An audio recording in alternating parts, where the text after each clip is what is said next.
three evils of society. In the speech was pretty good. You know, Martin Luther King says he's a very good orator. He's a very good orator. Didn't really know the scriptures, I'll say at all. Didn't know the scriptures at all. But in terms of oration, he was very, very eloquent. Can we look up the word socialism? Let's look up the word socialism. Alrighty then. Socialism, a political and economic theory of social organization that advocates that the means of production, distribution, and exchange should be owned or regulated by the community as a whole. So socialism deals with everybody being at work regarding your economics, your production. There's basically an equality amongst everyone. Okay, everybody got that so far? All right, look up capitalism for me. Capitalism. An economic and starts off the same. An economic political system in which a country's trade and industry are controlled, here's a difference, by private owners for profit rather than by the state. The other one, socialism, dealt with the state. Right. Total opposite. Total opposite. This one deals with private owners, like individuals. Okay. So, the United States of America advocates socialism for white people. I'm going to say it again. The United States of America advocates socialism for white people, but capitalism for blacks and Native Indians. And what I mean by that is that whites, they tend to want to run it all amongst themselves. But when it comes to us, an individual here or individual there may benefit something. You understand what I'm saying? Meaning us. Yeah.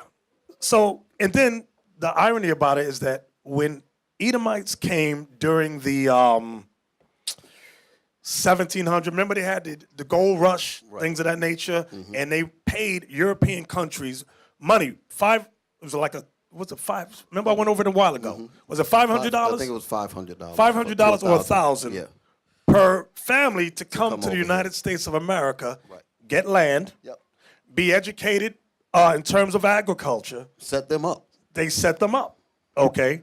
So, this government, they gave land and education through the land grant college. That was it, the land grant college. And then anything extra, they were given low interest loans to aid them. And now that these people, the white folks now that they have succeeded and become successful, then they changed the game. they say to blacks and Native Indians, y'all need to pull yourselves up by your bootstraps. Without you having boots. Right. You got sandals on. Right. Pull yourself up by your bootstraps, and you need to learn to work as hard as we did. Right. That's what white folks do. You hear the evil behind that? They got help monetarily. They were given land rights. But you and me, we got to pull ourselves up by our bootstraps. That's some evil right there. So, these same people, that's why they are the devil the Bible speaks of. There's no way around it. You know, people try to hem and haw, but they are the devil the Bible speaks of. I want to show, what are you going to say? I'm going to ask a question. Have any of y'all ever heard of a movie called Double Jeopardy? What was that about? Watch this, Bishop. Real quick. Who could stand up quickly and tell me what the movie was about? And this was a movie with white folks. Quick. Shalom. I think the movie was about a white person can't be tried twice for the same murder, same crime. Right. Y'all heard about that before, right? So now they're telling us that we have to pull ourselves by our own bootstraps. Have we not worked for free? For 300 and some odd years of free, the whole world have built their economy upon our death. So why is it that we have to work again? Can y'all dig it? All right. Let's look at the first video. On August 31st, 1967, Reverend Martin Luther King Jr. delivered the Three Evils of Society speech at the National Conference on New Politics. The speech framed the problem that has been lurking within our body politic from its very beginning as the sickness of racism, excessive materialism, and militarism, and considered the three problems as the plague of Western civilization. Revisiting the speech is instructive for anyone who is troubled by current conditions, with the visible ravages of racism, poverty's inexorable march, and the ever-expanding military-industrial complex dividing the human family. The three evils that MLK spoke about in 1967 are the same ones at work today, fueling pervasive Islamophobia. MLK spoke of the United States' schizophrenic personality on the question of race. He described the two conflicting personalities as one that professes the great principles of democracy and the other that practices the antithesis of democracy. Every step forward has an equal step backward, which MLK identified as old prejudices, hostilities, and ambivalences that have always been there. White backlash was nothing more than good old white supremacy, never content with equality. Today, the Muslim question in the US is a manifestation of these crises.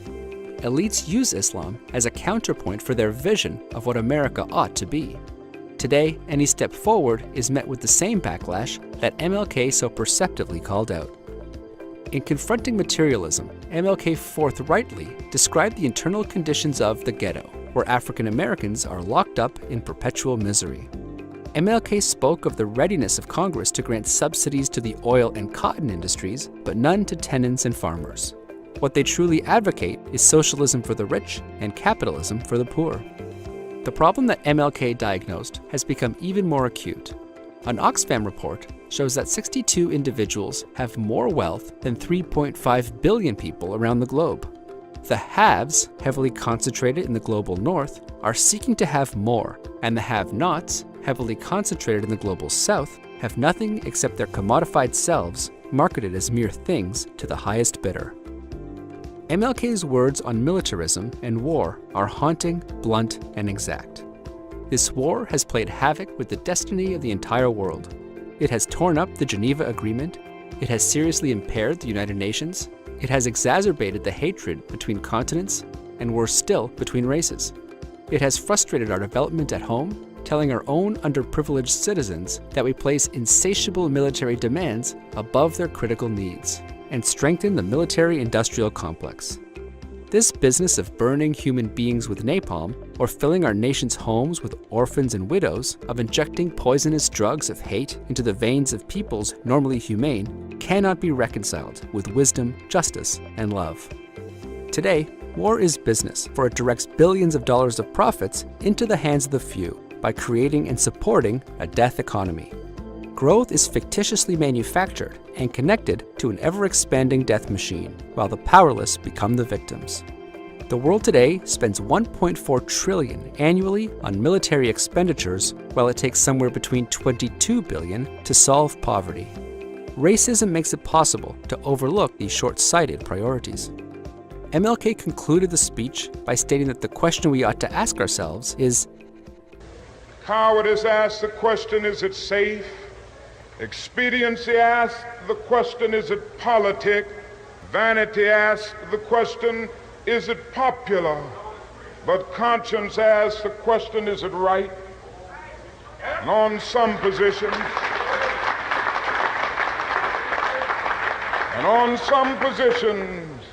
it is necessary for the moral individual to take a stand that is neither safe, nor politic, nor popular, but he must do it because it is right.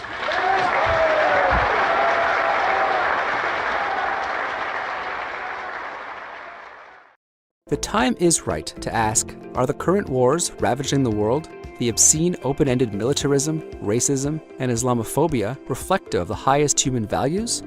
If the answer is no, then why are we silent?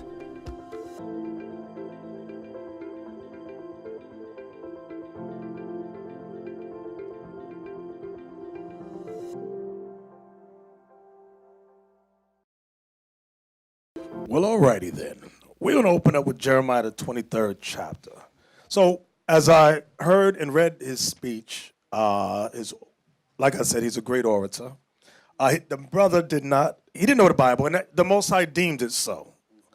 And I'll explain what I mean by that. The Most High, give me the scripture where he says he brought forth the apostles last in Corinthians. Give me that.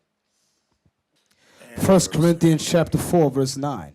For I think that God hath set forth us, the apostles, last, as it were appointed to death, for we are made a spectacle unto the world, and to the angels, and to men. So during the time of Christ and the apostles, you had many groups. You had the scribes, the Pharisees, you had the Levitical priests, you had the Sadducees, the Pharisees, and you had the Essenes, you had the Zealots, you had the Epicureans, you had there's another one with the Epicureans, Stoics, thank you.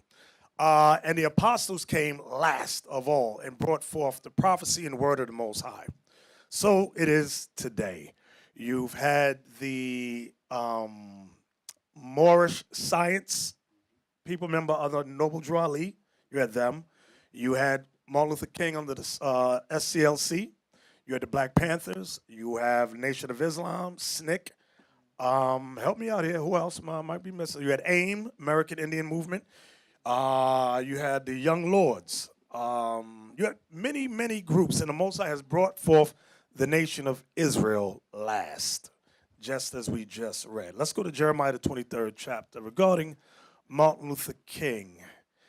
And we often give him a hard time, but we shouldn't. And I'll explain why we really shouldn't, because it was not in his generation that the Most High brought forth the truth, really.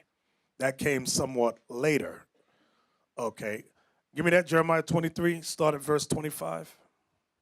The book of Jeremiah, chapter 23, verse 25. Because think about it. If the Most High had not used Martin Luther King to do what he did, would we really be able to go out on the street and teach what we teach? No, it wouldn't be nobody up in here. This side of the room will all be dead. Lynch somewhere. So it was, I use the term a necessary evil. The Most High uses men to his advantage. You know, it's amazing you mentioned that, because I mentioned what you just said in the morning class. Oh, yeah? I mentioned about Martin Luther King, about some of us are quick to bash him, but most people today don't have the courage to do what he did. You just heard him say that. Sometimes you have to take a stand that is neither political or popular, but you have to take it because or safe. That's the word. That's the word. Or safe, because it is right. That meant he believed in what he was about. You know, although it was the wrong stand, as we say, but he believed in it. Exactly. We believe in this. Are we willing to take that same stand for what we know is right? Let's come on. Verse 25. I have heard what the prophet said, that prophesy lies in my name, saying, I have dreamed, I have dreamed. And that is what Martin Luther King is famous for, his dream. And he had many of our people following his dream opposed to the word of God. And as I said, he didn't know the scriptures. If you look at his studies, he often studied Gandhi, opposed to what the scriptures say. He would, just as Nat Turner revealed in the movie that we all saw, Birth of a Nation, remember he said he was trained to only read certain scriptures, certain sections of the Bible. Martin Luther King was trained that same way. Remember, he was a theology student. He also was trained to only read certain scriptures, certain verses of the Bible. Like he'll talk about Matthew 5, about love your enemies, turn the other cheek. He totally misunderstood that. But in theology school, they taught him that when he's getting beat up in the street by white folks, turn the cheek. That's not what Christ was talking about. Okay? Give me that real quick. Give me that in Exodus 23, I think it is. Yeah, I think it's Exodus 23. Let me look. It's been a while. Let me look. About love your enemies and all that. You know in Matthew 5 where Christ said love your enemies? Yes. So King took it to another level. I'm going to show you what Christ was talking about. Exodus 23, start at verse 4 and 5. Okay. Read that. Exodus 23, verse 4. Listen good. This was Moses speaking to the children of Israel when we came out of Egypt.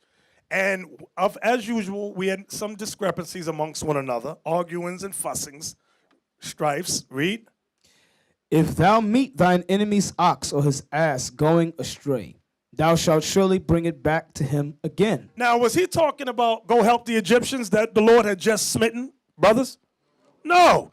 The enemies he was talking about is the enemies amongst one another. There may be a brother or sister you really didn't care for too much. Read it again.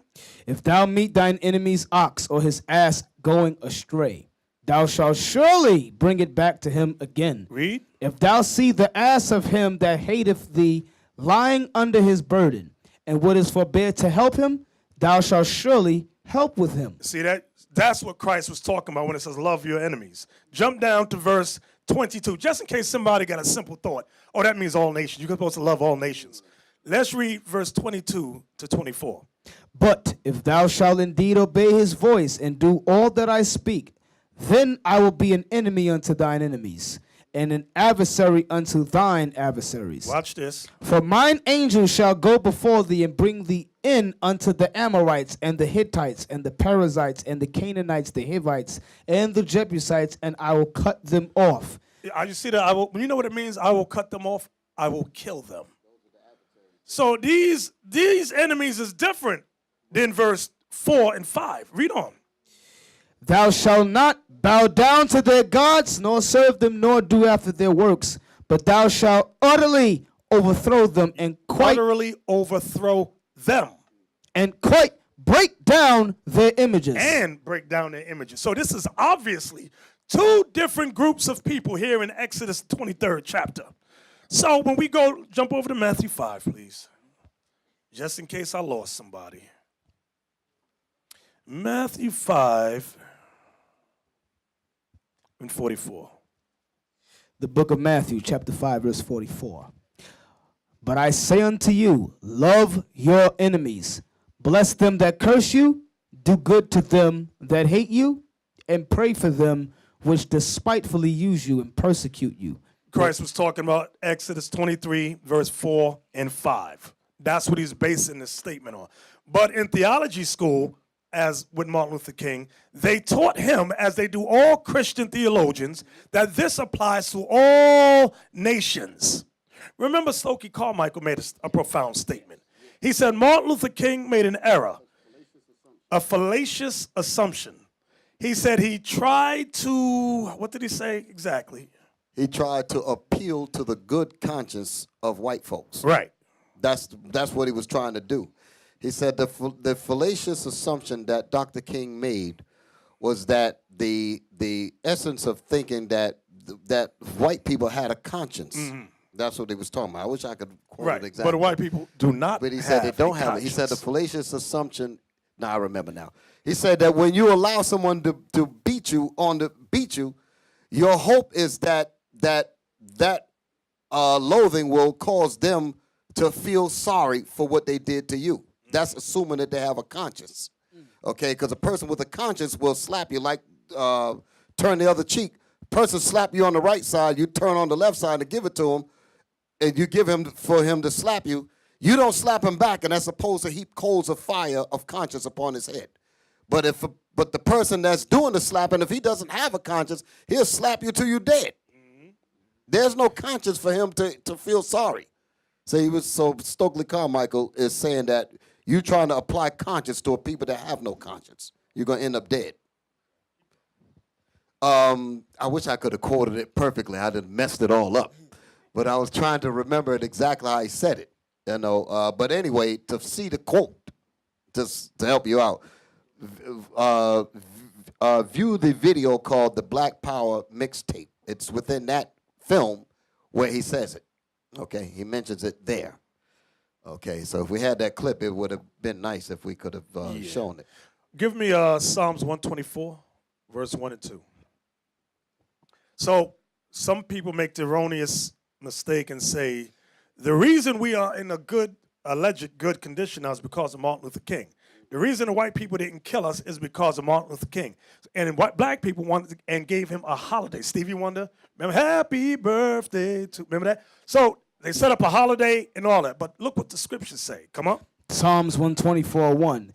If it had not been the Lord who was on our side, now may Israel say, if it had not been the Lord who was on our side, when men rose up against us, go ahead, then they had swallowed us up quick when their wrath was kindled against us. You see that? So David revealed in the spirit, if it had not been the Lord who was on our side, now may Israel say. That's the reason we're still alive. This is the reason we're able to do what we do and teach what we teach today. Many times we're often guilty and quick to accredit man and ignore the Most High God as if he don't exist. That's the mistake we've always made and still make today. We give credit to man and not the one true God. So go back to Jeremiah 23 and 25, please. Come on. Jeremiah chapter 23, verse 23.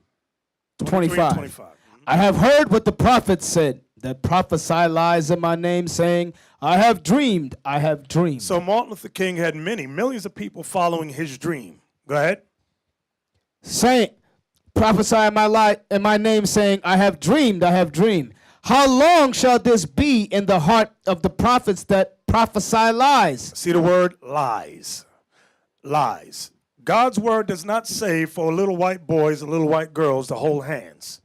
Okay? That's not in the scriptures. Read on.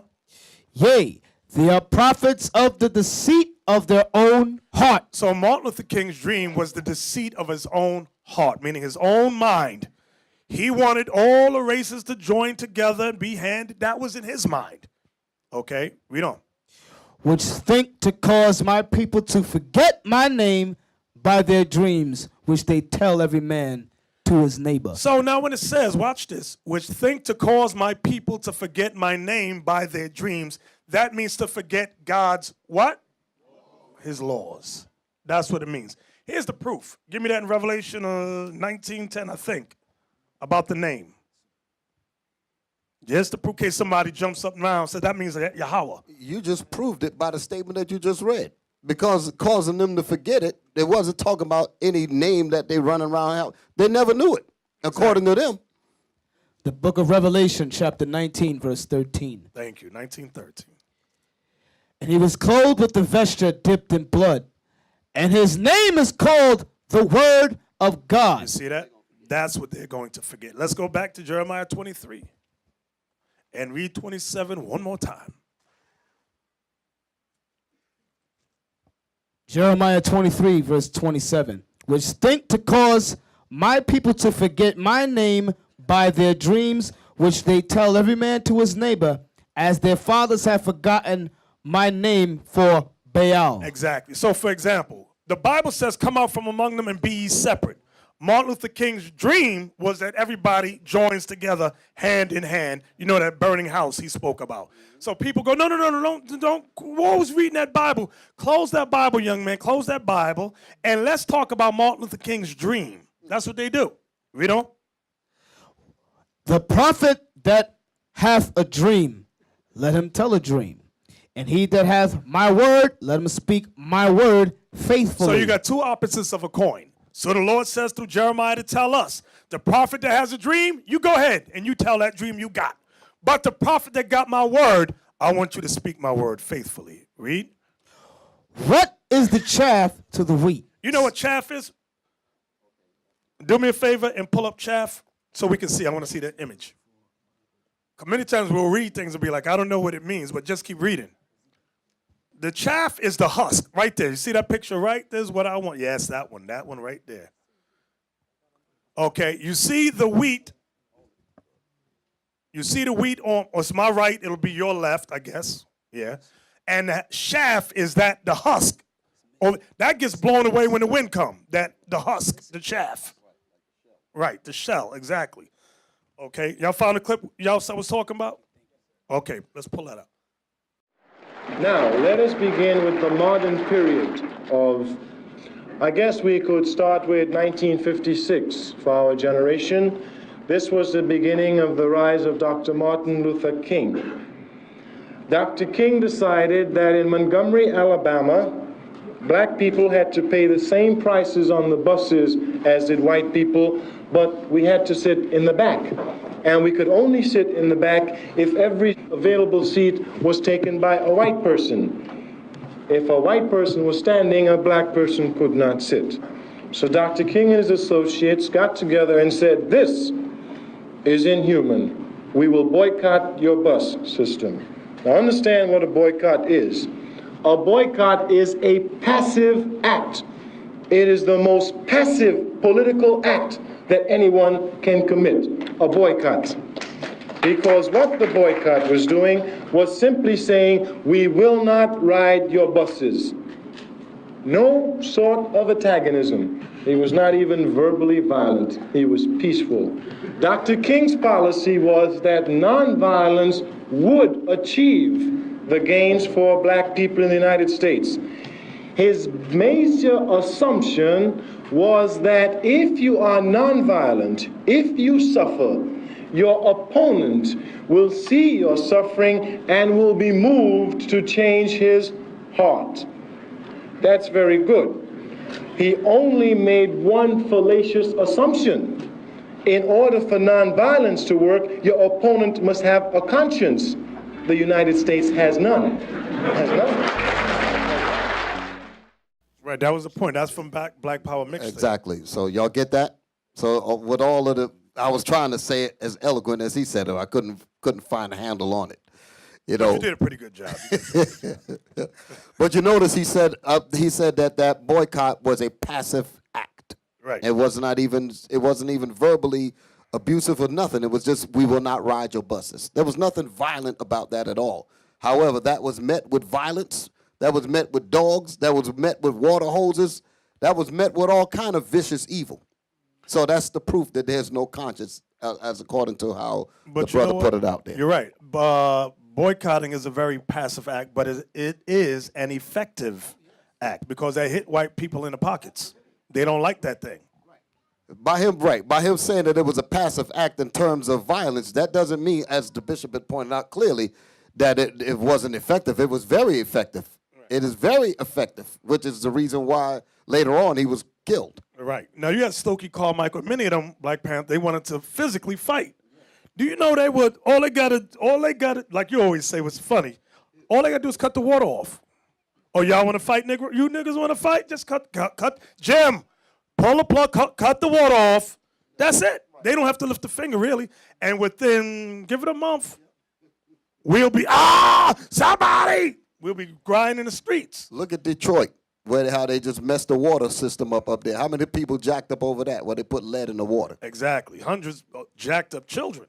They poisoned the water. Okay? So it would be very foolish anything against this man. That's why we have to wait ye upon the Lord. Back to Jeremiah 23, please. Jeremiah 23, verse 28. The prophet that hath a dream, let him tell a dream. And he that hath my word, let him speak my word faithfully. That's what we're doing. Go ahead. What is the chaff to the wheat, saith the Lord? Your dream is like the chaff, meaning it's useless, it's pointless. But the word of God is the wheat. That's the nutrients, that's the health, that's the food. Go ahead. Is not my word like as a fire? Now the Lord says, you better believe it. My word is like fire. Go ahead. Is not my word like as a fire, saith the Lord, and like a hammer that breaketh the rock in pieces? That's what the Lord said. Just speak my word. When we speak God's word, guess what? The angels activate. Believe that. So the Lord tells, because many times we just read, I'm just reading, it's black and white, just words in the book. No. That's why I believe it was Elijah, or was it Elisha? You know, I get mixed up sometimes. One of them two had a servant, Elisha. And he said, Lord, and the Syrian army encamped around them. And he said, Lord, open his eyes so that he can see. And when the Lord opened his spiritual eye, he saw angels covering all around the Assyrian host that he didn't see before. Okay, find me that. 2 Kings 6, thank you. 2 Kings 6.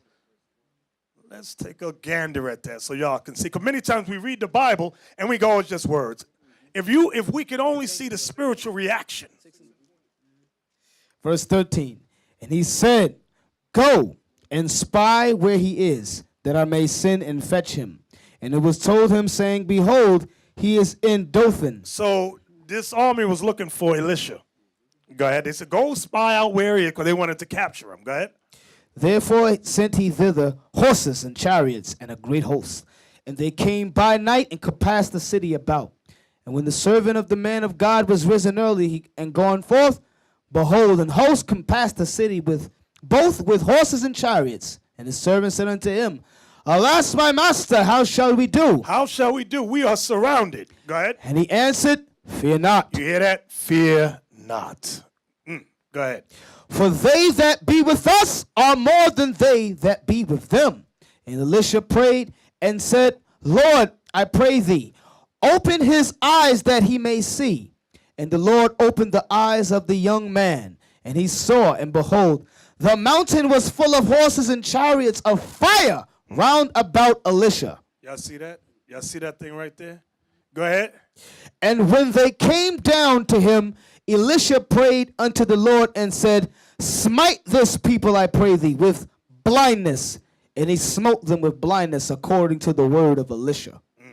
And Elisha said unto them, This is not the way, neither is this the city. Follow me, and I will bring you to the man whom ye seek. So he led them in a different direction. But the point that I wanted y'all to see, many times we think that the Bible is ineffective. But just like Elisha said to his servant, he prayed the Lord open his eyes so that he could see the spiritual effects of the word of God. And he saw that the mountain covered with angels. Okay? So likewise, when we go back to Jeremiah 23 and verse 29, read that again. The book of Jeremiah 23,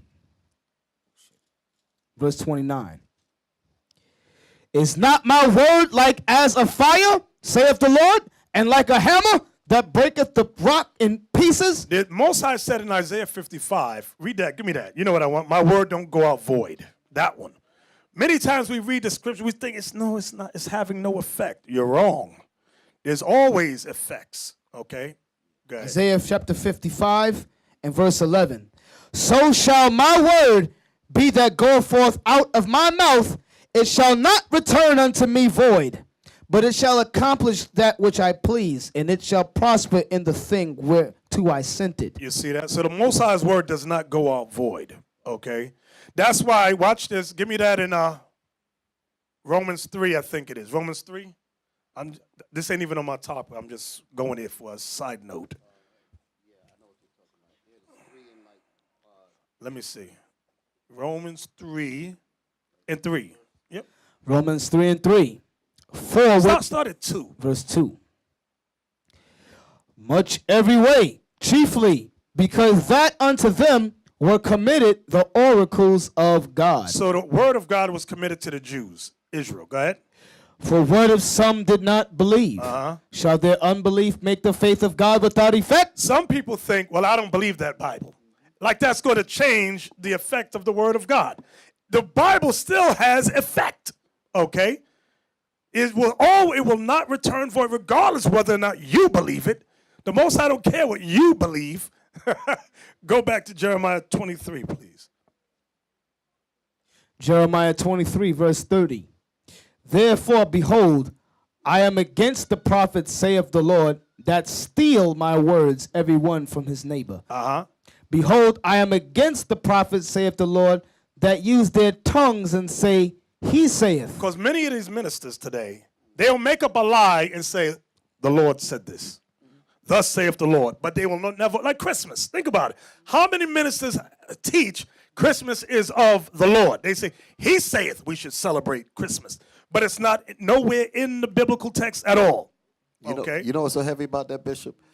Like in the morning, I get a lot of new spirits, new brothers that come in. And the question about Jesus Christ, I said, well, what color does the Bible see Jesus Christ is? And they say white. Where did you read that in the Bible? You heard the preacher say that. You heard the preacher insinuate that. Or picture it, but you never read it. And they are so caught up into saying that God said it because he said it. Then when you challenge them to read it out the Bible, they're stuck. Exactly. You 100% correct on that. What verse you at, Officer Leon? That was verse 31. Go ahead. Behold, I am against the prophets, saith the Lord, that useth their tongues and say, he saith. Behold, I am against them that prophesy false dreams, saith the Lord. You see that? Everybody here got a dream. I had a dream. Look, okay, yeah, all right. Mainly that side of room women. Well, bitch, I had a dream. Okay, that's nice, sister. You had a dream. That's good. Remember at the last school, there was a sister that always had, I think she was on Xanax. Every time she popped a pill, she had a dream and then try to tell us what to do. The dream told me to tell you should do A, B. Listen, we don't want to hear your daggone dream. Go over there and sit down. We going by what the Bible says. Then she got mad and walked up out of here with attitude. They want to listen to my dream. No, we don't want to listen to your dream. You ain't proved yourself nothing yet. And if your dream contradicts the Bible, to hell with it. Come on. I am against them that prophesy false dreams, saith the Lord, and do tell them, and cause my people to err by their You lies, see that? And cause my people to err by their lies. Go ahead. and by their lightness. See, and by their lightness means their stupidity. Their stupid evil. Go ahead. Yet I sent them not, The Lord says, I didn't send these people. Go ahead. nor commanded them. Nor commanded them. Therefore they shall not profit this people at all, saith the Lord. You see that? Therefore, they shall not profit. Is Martin Luther King profiting us today? No, he's not. That dream is turning into a nightmare. Everybody's starting to wake up and say, listen, that dream he had, even he said it in one of his last speeches. He said he fears he integrated his people into a burning house because all his dreams was going up in smoke as it is today. Hey, he was starting to wake up in the very last moments of his life. On that last speech that he made, we don't talk about this often, but I remember that thing. In his last speech, he said, on the mountaintop. To the mountaintop. Right. He said, we as a people will get to the promised land. Who was he speaking to? Israelites. He was speaking to his own people then. So he was starting to wake up. They said, nah. And the very next day they killed him, by the way. The very next day he was put to death. So our people, they loved, yes. Oh, thank you. Very good. Thank you. Martin Luther King Jr., I'm afraid that we're integrating into a burning house. Martin Luther King Jr. talking to Harry Belafonte, I said, what's the matter, Martin? You seem very agitated. He said, well, I am, because I've come upon a thought that I don't know how to deal with at this moment. I said, well, what is it? He said, we've fought long for integration. It looks like we're going to get it. I think we'll get the laws, he said. But I'm afraid that I've come upon something that I don't know quite what to do with. I'm afraid that we're integrating into a burning house. And that is correct, because the burning house is Babylon, okay? Revelation 18 tells us that Babylon shall burn with fire. And our people that are integrated and love this assimilation, they're going to burn with it, okay? And you know what? Our people really believe that love and assimilation is the way. And that's based upon Martin Luther King. They think that's the key to end racism. Give me Proverbs. No, you know what? Before I get that, give me Genesis 27. I want to talk, because the three evils of society, he said, was racism, materialism, and militarism, whatever that word is. Y'all know what I'm saying. I'm black. I'm not a... Listen, racism. Let's talk about racism. Give me Genesis 27, 38 to 41. Genesis 27, verse 38. And this is, we're going to go into the blessing of, actually, since there might be new people watching, give me Genesis 25, 25, then we're going to jump to Genesis 27. This is for the new people. We're going to talk about racism. Genesis 25, verse 25. And the first came out red all over like an hairy garment, and they called his name Esau. This is the origin, the beginning of the so-called white race, the Caucasian race. Irregardless of whether they call themselves American, British, German, French, Italian, Jewish, they all stem from Esau because they're red. You know, we were in St. Martin, and a white man tried to say I was red. Me, Bishop Kenai, Officer Solomon, he looked, Esau, he says, no, I'm not red, y'all are red. You know, the white man's the devil, the Bible speaks. But you got to give him credit. He tried, and he failed miserably. Because he was red, his wife next to him, she had her shirt, she was just on the beach, she looked like a red lobster. Damn, I bet she was ugly as hell, too. Not the restaurant either, but she looked like a red lobster. I said, look at your wife, look at her. She said, yes, I am red today, but I wasn't yesterday. No, you was red yesterday, and the day before that, and before that. When you came out your mama's behind, you was red. I didn't say that, I should have said it, but I didn't say that. You got to think about how this man operates. He's with his red self. He will look at you with your brown self and say you're red. Right. And he believes that you will mimic him, because we have. That's what I'm talking about. He actually thought that you would go. You know what? You might be got right. something on there. You got something there. Mm-hmm. He actually thought that you would just go along with it, just because he said it. Exactly. So read on. All over, and the first came out red all over like an hairy garment, and they called his name Esau. And ahead. after that came his brother out, and his hand took hold on Esau's heel, and his name was called Jacob. And Isaac was 80 years old when she bare them. Go ahead. And the boys grew, and Esau was a cunning hunter, a man of the field. And Jacob was a plain man, dwelling in tents. And Isaac loved Esau, because he did eat of his venison, but Rebekah loved Jacob. And Jacob sought pottage, and Esau came in from the field, and he was faint. And Esau said to Jacob, Feed me, I pray thee, with that same red pottage, for I am faint. Therefore was his name called Edom. Edom means red. Some of your Bibles should have a little number that is red. Edom is a different word than Adam. And that's why we always warn you about going into the Hebrew text. Who's the dude that wrote the current Hebrew is written and orchestrated by Eleazar ben Yehuda. He mixed Edom and Adam to be the same word. It's not the same word. Adam means what? From the ground. Edom means red. Two different words. But in the Bible, the English, Hebrew to English, you'll read it, look at it, and go, oh, it's the same meaning. That's why you got these bugged out Israelites who talk about, no, it's all the same. They're insane. Go ahead. And Esau said to Jacob, Feed me, I pray thee, with that same red pottage, for I am faint. Therefore was his name called Edom. So now go to chapter 27 and verse 38. Genesis 27 and 38. And Esau said unto his father, Hast thou but one blessing, my father?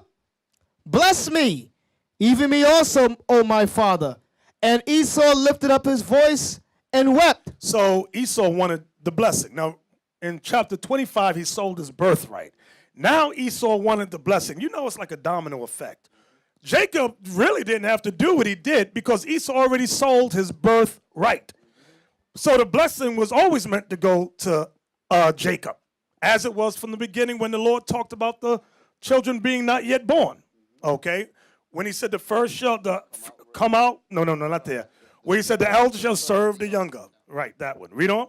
And Isaac his father answered and said unto him, Behold, thy dwelling shall be the fatness of the earth. Meaning your blessing, Esau, is that your dwelling shall be the fatness of the earth. Meaning the best places on earth you shall live. Go ahead. And of the dew of heaven from above. And you shall be as the dew of heaven. Meaning you Edomites, your children will be everywhere. Wherever they want to be, they're going to be there. Go ahead. And by the sword shalt thou live. That's how they got the fatness of the earth. That's how they got the dew of heaven. By the sword. Remember Christ said, He that liveth by the sword shall die by it. That was all referring to Esau. Go ahead. And by thy sword shalt thou live, and Go shalt serve thy brother. And it shall come to pass when thou shalt have the dominion, that thou shalt break his yoke from off thy neck. And that occurred in 2 Kings 8, verse 20. Write that down, 2 Kings 8, verse 20, when they broke off from under Solomon. Read on. Watch this. Verse 41. And Esau hated Jacob because of the blessing wherewith his father blessed him. Some of y'all in here always question, why does the white man hate us? What did we do to them? We've been slaves for almost 400, 500 years, but they hate us so. Can you read verse 41 for us again? And Esau hated Jacob because of the blessing wherewith his father blessed him. The white man knows that the blessing, the inheritance is ours. The hatred will always be there. It's not going to go away. Read. And Esau said in his heart, The days of mourning for my father are at hand, then will I slay my brother Jacob. Esau always wanted to kill us. Always. Always. Okay? And the only way he doesn't kill us is when the Most High changes his mind. But the Lord created him that way. Give me Ezekiel 35 and 5. Racism. You know, racism, the term racism is a competitive race. That's what it is. And it's a competitive race of races, hence the word race, okay? It's each race competing for the world domination, world dominance. You know, we really ain't in it. People say that we're a race. No, we ain't even in the race. What can we do to get ahead? Only by God's intervention are we going to succeed. That's it. We are so far behind in all the other races. We ain't even on the field. We ain't even on the track and field or nothing. We ain't got no tennis shoes to run. Nothing. Nothing. Read that. Ezekiel 35 and 5. Ezekiel 35 and 5. Why is the white man so racist against us? I don't understand. Go ahead. Because thou hast had a perpetual hatred. Wait, can we look up that word perpetual? That's not a black word, so I'm confused. I don't use that in my normal grammar. Perpetual. Never ending or changing. Look, everlasting, never ending, eternal, permanent, unending, endless, without end, lasting, long lasting, constant, abiding, enduring. I don't know what the perennial thing, I don't use that word. Timeless, ageless, deathless, undying, immortal, unfailing, unchanging. But why does he hate us so much? Maybe if we all hold hands and sing Kumbaya, the white man will love us so. You know what's so heavy about what you just read there, Bishop? Because this is in the Bible, is it right, brothers? And the scriptures is naming that he said, because thou hast had a perpetual hatred. Then when you read on, it's letting you know that it's talking about Esau having a perpetual hatred against Jacob. And perpetual, as the definition clearly points out, meaning forever. So that means in the New Testament also. That means throughout the ages also. That means all the way up to now and beyond also. Exactly. So that means it's never going to change. So what is wrong with the black man and the black woman talking about marrying white folks? They think they can sex them and that makes them love them. You know how many black entertainers marrying Edomites, and the Edomite, when they get mad, calling them monkeys, niggas, and all time. kind of names? Remember the woman said, when me and my husband have sex, he calls me nigga B? Yeah. Yeah.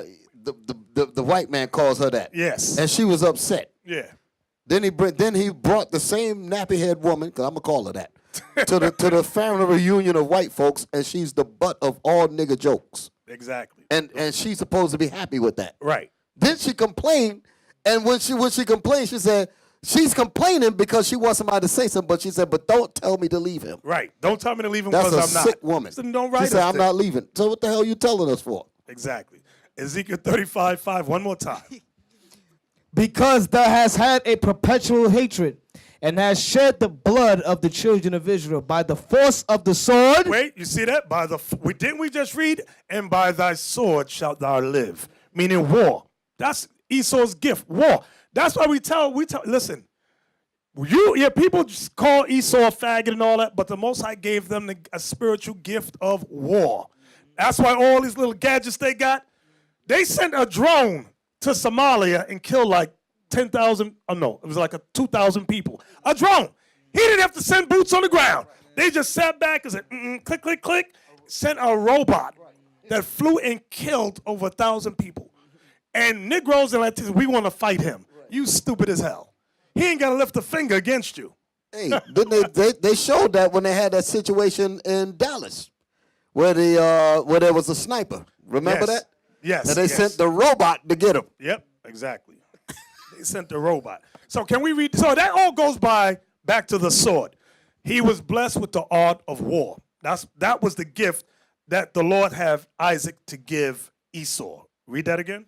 Because thou hast had a perpetual hatred, and hast shed the blood of the children of Israel by the force of the sword in the time of their calamity, in the time that their iniquity had an end. Right. So even like when we were emancipated, okay, our iniquity is at an end. The white man said, no. Hey, Harry, Joe, Luke, Billy Bob, put on your hoods. We're going to round up some niggers. That's what they did. And then hence came the Ku Klux Klan after our emancipation. Okay, that's what happened. Amos 1:11. Jedediah. That's what they be calling these names. Or Jasper. Yeah. Jasper.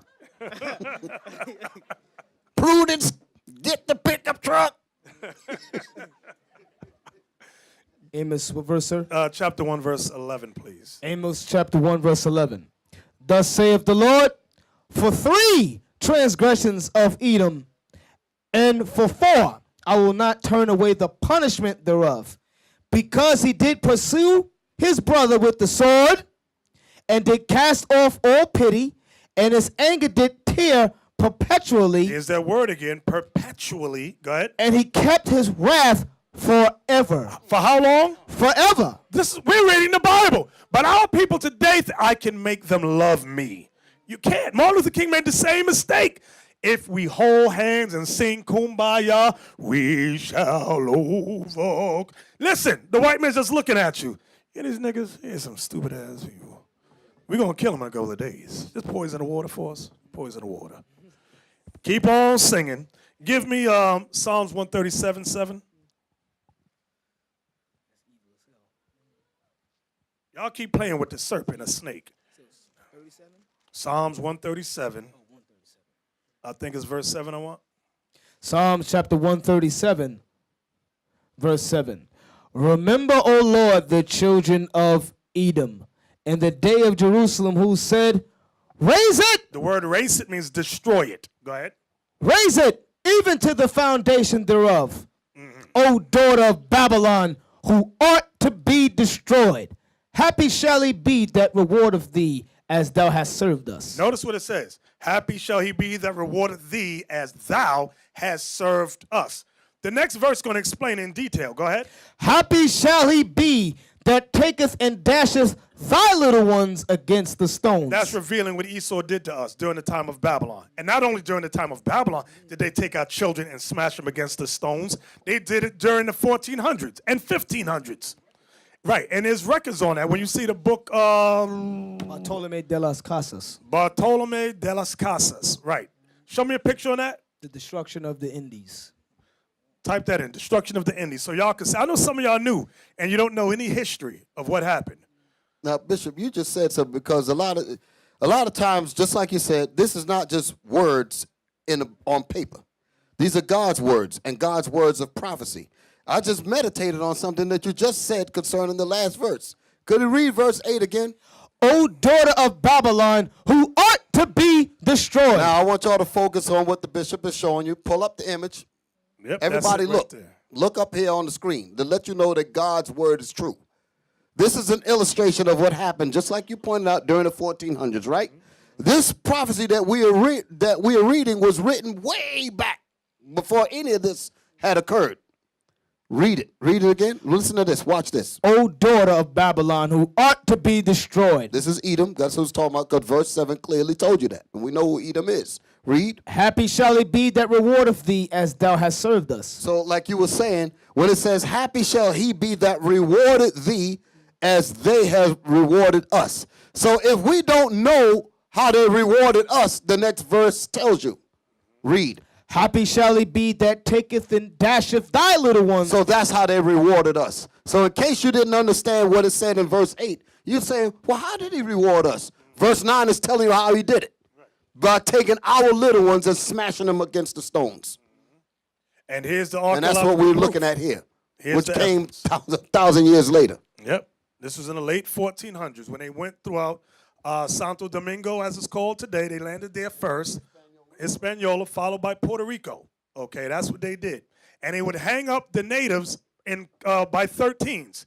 The one in the front facing them represented Christ, and then they had 12. They said it represented Christ and the 12 disciples. And that's how they customarily hung us and burned us by our feet. Look at what they're doing. All is the Lord says, all is going to happen to them.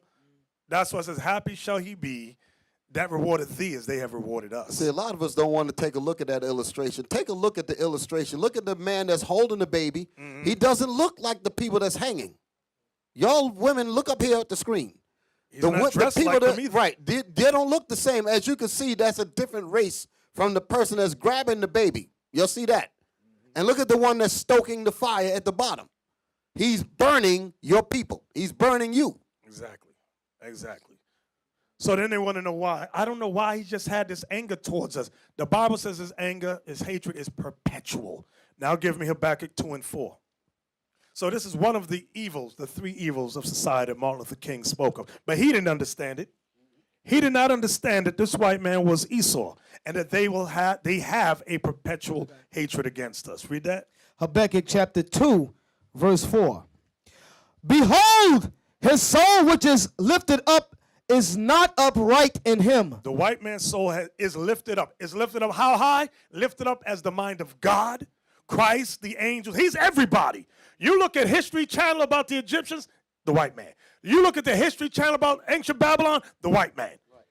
There's a new movie out with He's Michael Jackson now. The Great oh Wall. yeah, he's Michael Jackson now. Great Wall. The Great Wall. What's his name? Matt Damon. The white man has to save China from hell. I said, what the hell? What's the dude? The Last Samurai? Tom Cruise. Last Samurai. The other guy, Last of the Mohicans. What was his name? Kevin Costner. That was it, right? Kevin Costner, Last of the Mohicans. Am I getting it right? No? Daniel Day-Lewis. That was it. I was wrong. Daniel Day-Lewis. Daniel Day-Lewis, Last of the Mohicans, played the Gadite. Now they got a new movie out, Last Nigga on Earth. Played by the white boy. No, I'm joking with that. But don't worry, it's coming to a theater near you.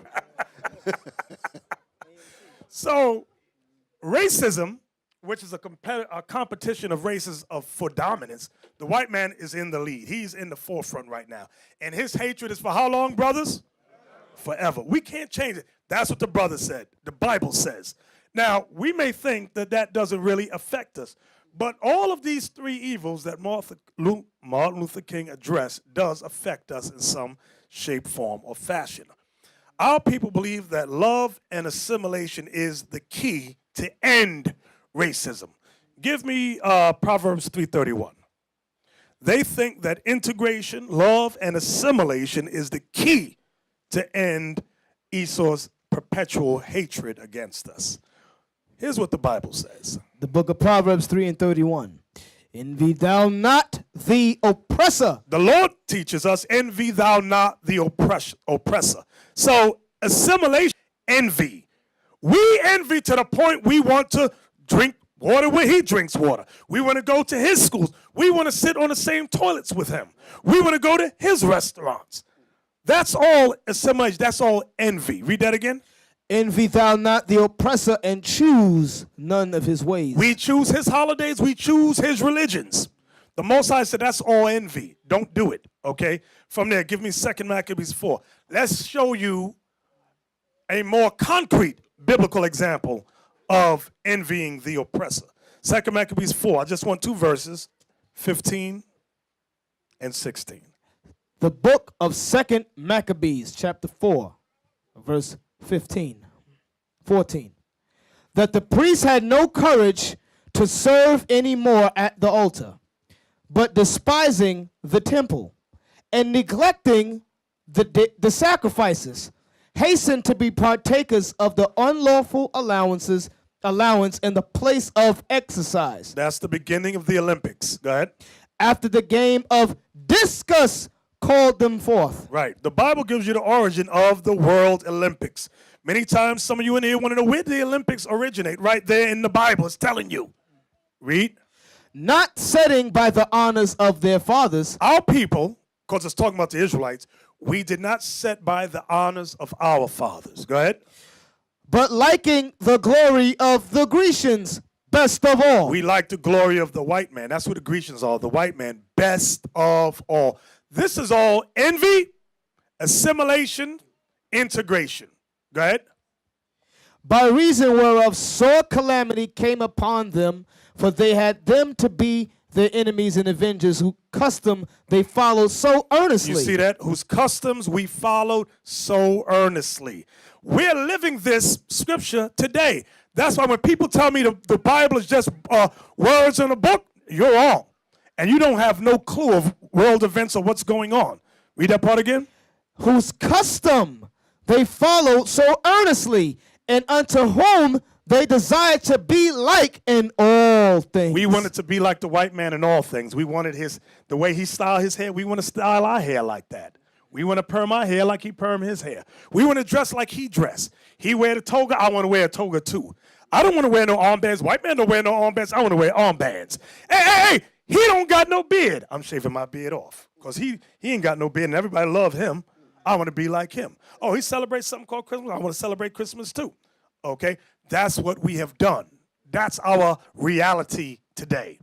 From there, did you finish that, Officer Leon? Yes, sir. Give me 1 Maccabees, chapter 11, verse 21.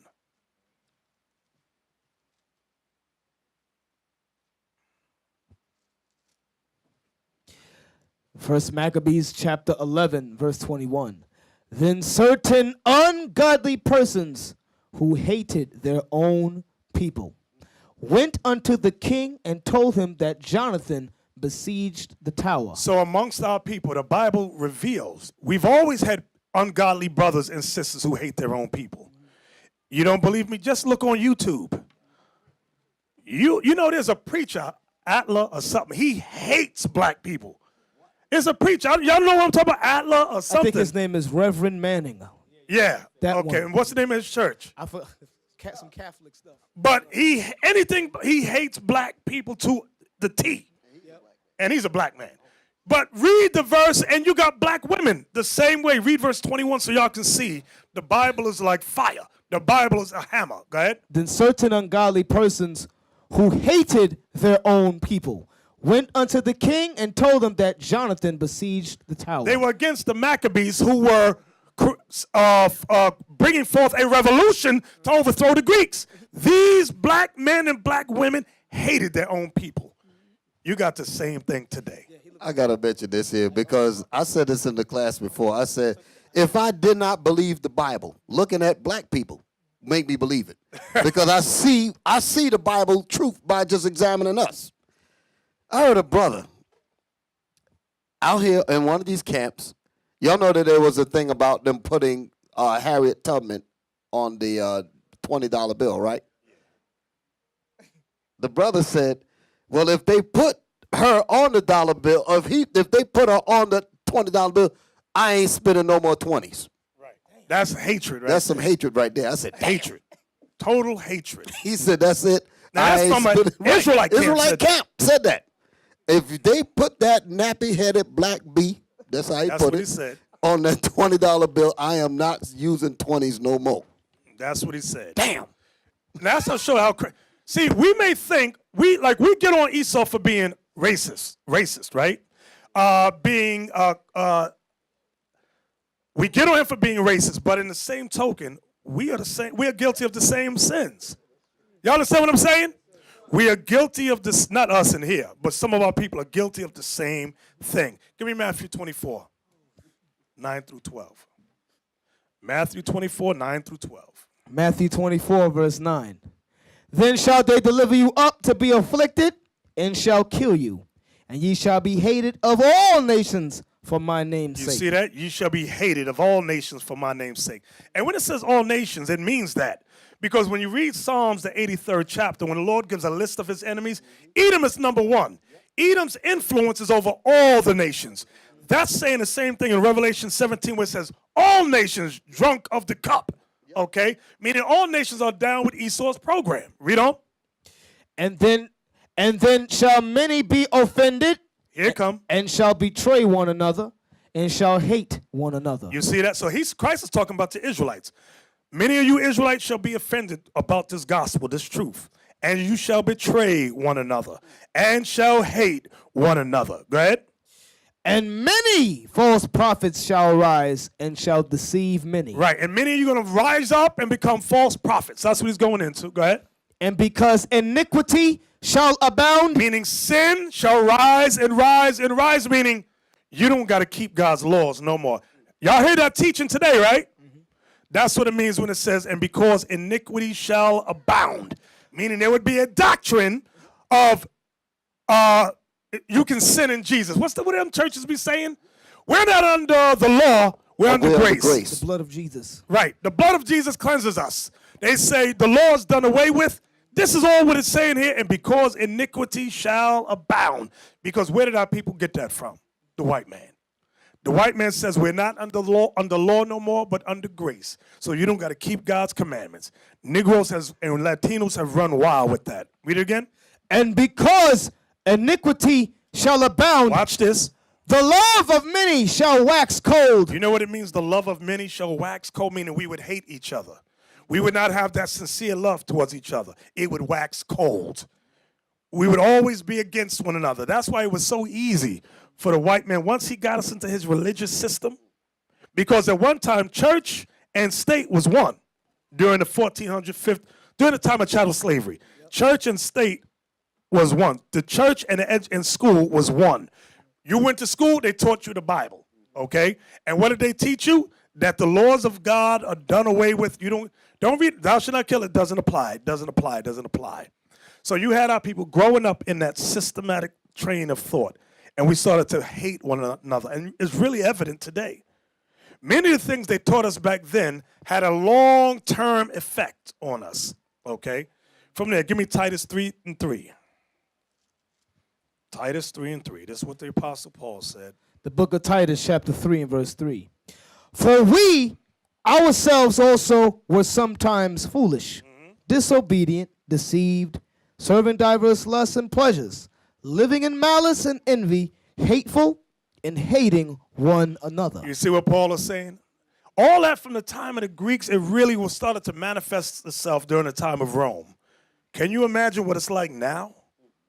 This envy that we have for one another. Read them words again. For we ourselves also were sometimes foolish, disobedient, Foolish, disobedient, deceived, serving diverse lusts serving diverse lusts. If it feels good, do it. Go ahead. and pleasures, And pleasures, living in malice living in malice and envy, and envy. hateful, Hateful, and hating one another. that's the Israelites today. Paul is talking about the Israelites. He's not talking about the other races. He's talking about our people, okay? Give me Isaiah 11. Let's talk about the Puerto Rican just for a second. Puerto Rican and a black. Because you might think, some of you might think it don't affect us. Oh, it affects us. The same thing. I'm going to show you that in the scriptures. Read that Isaiah 11 chapter and 11 and verse 13.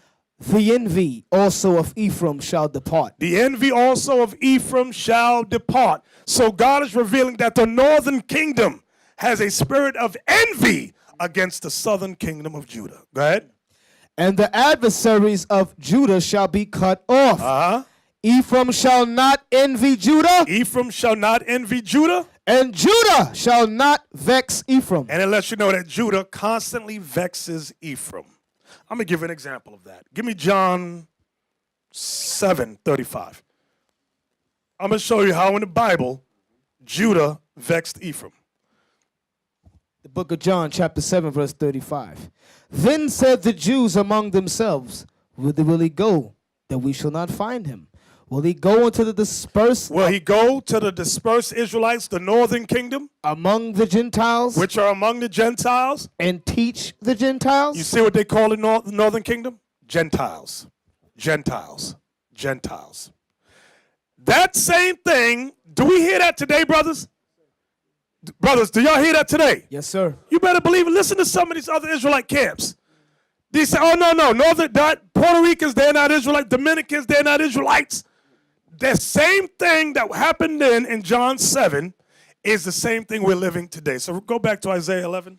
The envy also of Ephraim shall depart, and the adversaries of Judah shall be cut off. Ephraim shall not envy Judah, and Judah shall not vex Ephraim. So we as a people have been affected by the racism of white America. The same way white America has racist agenda towards all races, we have adopted that same thing. That's why we got internal fighting with each other. Give me that Romans 2:1. And this is what the Lord says about us. Because many brothers, many camps will go on the street and condemn the white man. But watch this. The book of Romans, chapter 2 and verse 1. Therefore, thou art inexcusable, O man, whosoever thou art that judgest. For wherein thou judgest another, thou condemnest thyself.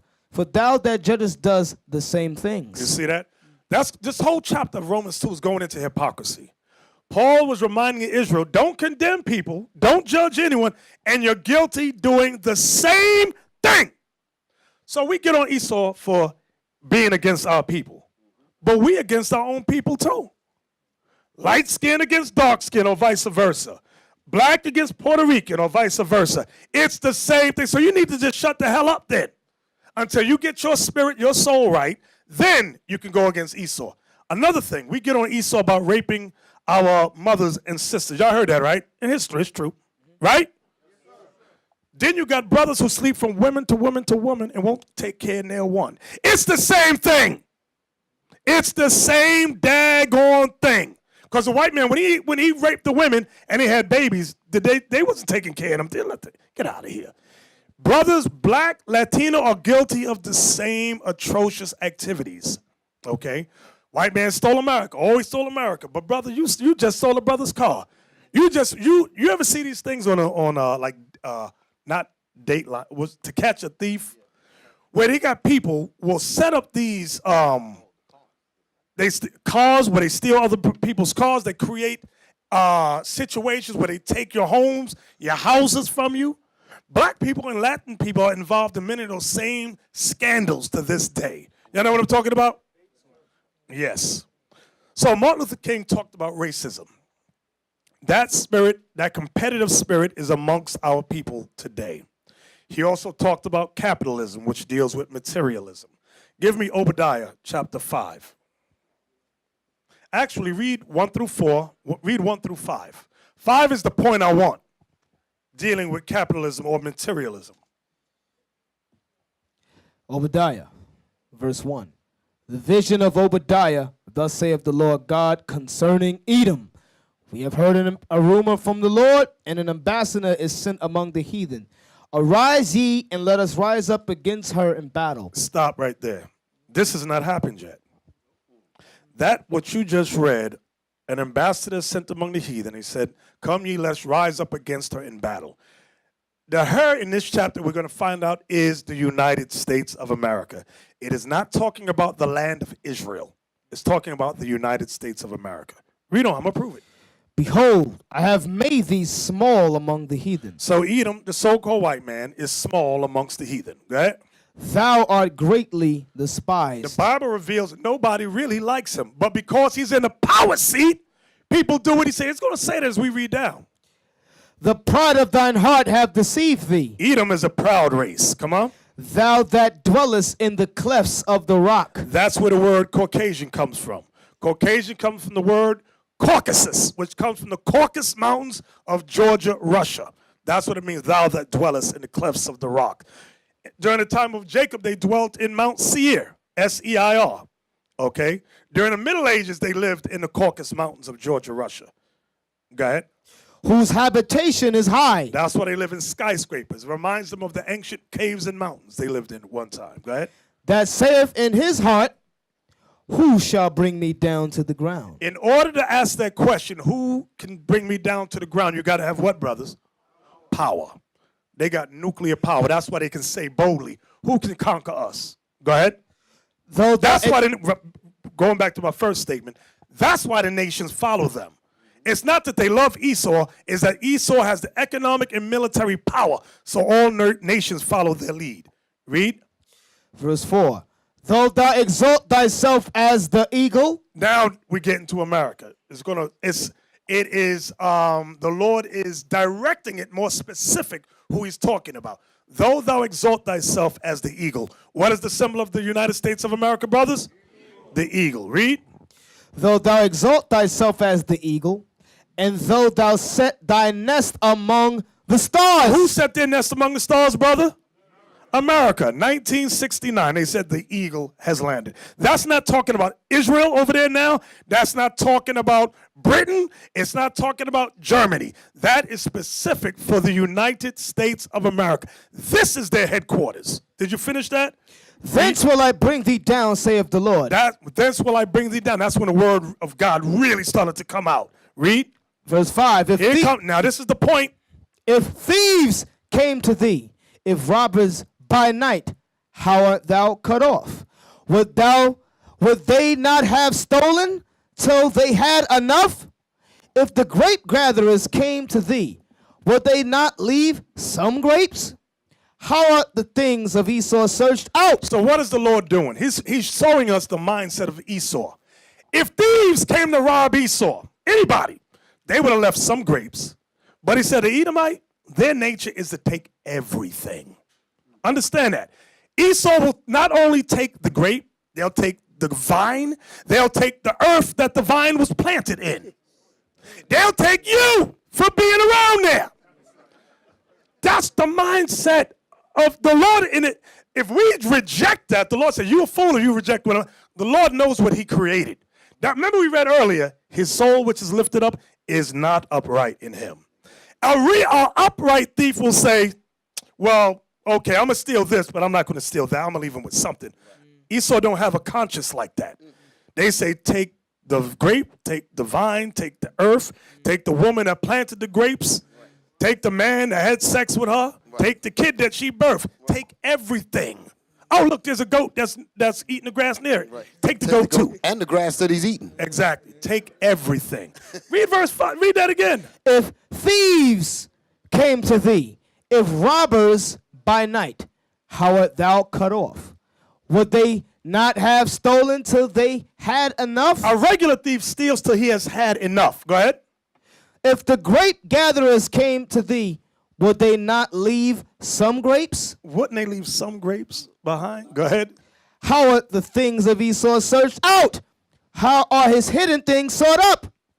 All the men of thy confederacy have brought thee even to the border. Jump down to verse 10. Verse 10. For thy violence against thy brother Jacob, shame shall cover thee, and thou shalt be cut off forever.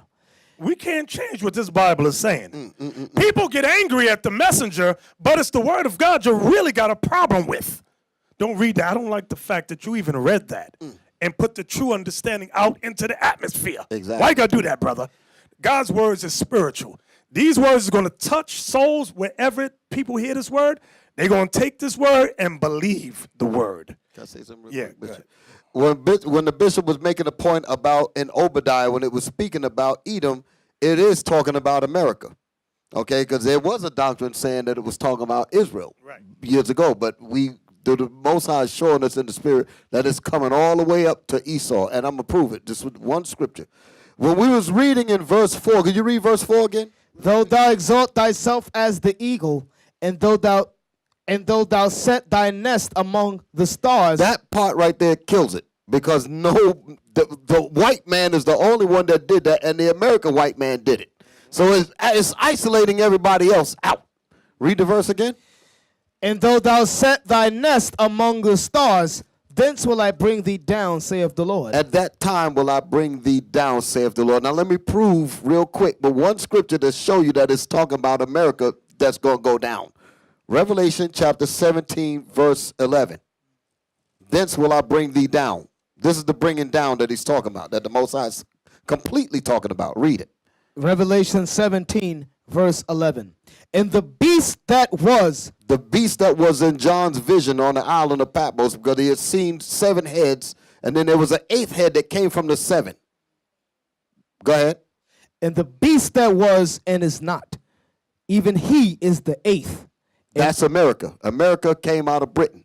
Go ahead. And is of the 7. And is of the 7 heads, the regular 7 heads. And goeth into perdition. Thence will I bring thee down, saith the Lord. So they're going to be destroyed. That's going to be the end of them. Exactly. So the second plague of society that MLK mentioned, other than racism, was capitalism and materialism. That's what we're reading in Obadiah to prove the mindset of Esau. Yes, God created him. The way God created him was to take everything, to have no conscience and to take everything. Give me Micah chapter 2 and read verse 2. Read 1 and 2. Woe unto them that devise iniquity and work evil upon their beds. This is all talking about Esau. Go ahead. When the morning is light, they practice it, because it is in the power of their hands. Why? Because they have nuclear power behind them. Go ahead. And they covet fields. The Bible says the white man Esau covets fields. Go ahead. And take them by violence. Did it say voted for them? And take them by violence. Nothing. Look at anything Esau has. He did not vote for it. He tells you all, us all, to vote. But he himself, there's no such thing as voting with him. He takes everything he wants. Go ahead. And houses, and take them away. Read the verse 2 again. Read it. Come on, man. Yes, sir. And they covet fields and take them by violence. And houses. And they take houses. Go ahead. And take them away. So they'll oppress a man in his house. They oppress a man in his house. Even a man and his heritage. So not only do they take the land, not only do they take the house, they take the man, and not only that, they take his heritage. They did that to the Israelites. I'm going to tell you who else they did that to. The Greeks. The seed of Japhet. Okay? Because the original Greeks were Japhet's seed, and they were black. Brown to black complexion people. Now you got people, how's the white man over there? You got these Israelites. They dumb as a rock, some of them. I pray for them. I love them so. But they ain't right in the head. They said, no, the white man's Japhet. We just read in Genesis 27, his dwelling shall be the fatness of the earth, right? And he should live by what? I mean, he going to take what he want. So he took Japhet. That's what he did. He took everything by force. Then when he took the land, he took the house, he took the man, and he took the man's heritage. He said, now I'm the Greeks. You, whatever, you Hawaiian, Polygu, whatever. I'm the Greeks now. Y'all get out of here. And to us, they say we took Israel now. Now y'all are you heathens now. You're Puerto Ricans, black Americans, Haitians. That's who y'all are now. They take everything. That deals with capitalism. That's materialism. They take everything. Okay? From there, give me Jeremiah 22:13. Jeremiah chapter 22. That's why with Enron. Y'all remember Enron? And you know what? They'll give a black or Puerto Rican 20 years for stealing. Remember, there was a brother in Texas. Not with us, but he was a black brother. He stole a TV in Texas. They gave him 20 years for stealing a television. Wait a minute. But Enron, who stole everybody's pension plan, they 401k, I think they got like what, 5 to 10 years? Some of them. 15? They took these people's life savings. Some of them got away with millions of dollars. Didn't Exactly. go to jail at all. Like this dude named Pi. He was over the thing before the thing hit. He escaped. You see that? He escaped. And he went, but like the second land owner in the whole country with billions of dollars. And that's how Esau gets down. That was his name, Lou Pi. That's how Esau gets down in these corporations. They take things. That's like the banking industry. Obama bailed them out. That's all crap. Right. They got paid on top of being paid on top of being paid. And black and Latin people that lost their home got donut. We got nothing. Okay? Read that for me. Jeremiah 22 verse 13. Woe unto him that buildeth his house Can you by read it again, unrighteousness. Liam? Stop. Just read it again. Woe unto him that buildeth his house by unrighteousness. The white man built America by unrighteousness. He built the land of Israel by unrighteousness. Go ahead. And his chambers by wrong. And the homes and houses he built by wrong, meaning evil. Go ahead. That Why? useth, Because we built them. Go ahead. that useth his neighbor's service without wages. Because he hasn't paid us a penny back. And you know, everybody complains about reparations. Let me tell you something about reparations. It's not, I'm going to tell you a secret. The reason America's not going to give us reparations is because, and the European nations back America, is because it's not just America that owes us reparations. Think about it. Think about the transatlantic slave trade and those involved. The world economy was based on our slavery. So it's not just the United States of America. Because if America paid, guess what? Everybody else, all the European nations got to follow, followed by the Arab nations, and some African nations have to follow. Some Chinese nations. That's why they all say, no, don't give them nothing. That's why they do that. Reparations. So read that again, Officer Leon. Woe unto him that buildeth his house by unrighteousness, and his chambers by wrong, that useth his neighbor's service without wages, and giveth him not for his work. And giveth him nothing for his work. What are we reading? The Bible. Black ministers and Latin ministers, no, they don't read this stuff. I'm not reading that. Give me Psalm 73. When I mentioned about Lou Pi from Enron, y'all might look at him, y'all might look him up and you'll say, oh, he's a Chinese man. That dude's an Edomite. He just looked Chinese, okay? That dude is, because Esau went throughout China too. He went throughout all over and conquered and took over. Okay? During the Boxers' Rebellion. And Genghis Khan and all that area. And you'll see, some of y'all watch these karate movies, with Jet Li especially. They always have these revolutionary movies about fighting the British during the Boxers' Rebellion. And it's okay for China to do movies about fighting against Britain, but don't let you and me do a movie about Nat Turner. Oh no, the ultimate sin in the world. That the slaves revolted. China can revolt, Arabs can revolt, but not us. Not us. Read that for us. What verse? 12. Psalm 73 and 12.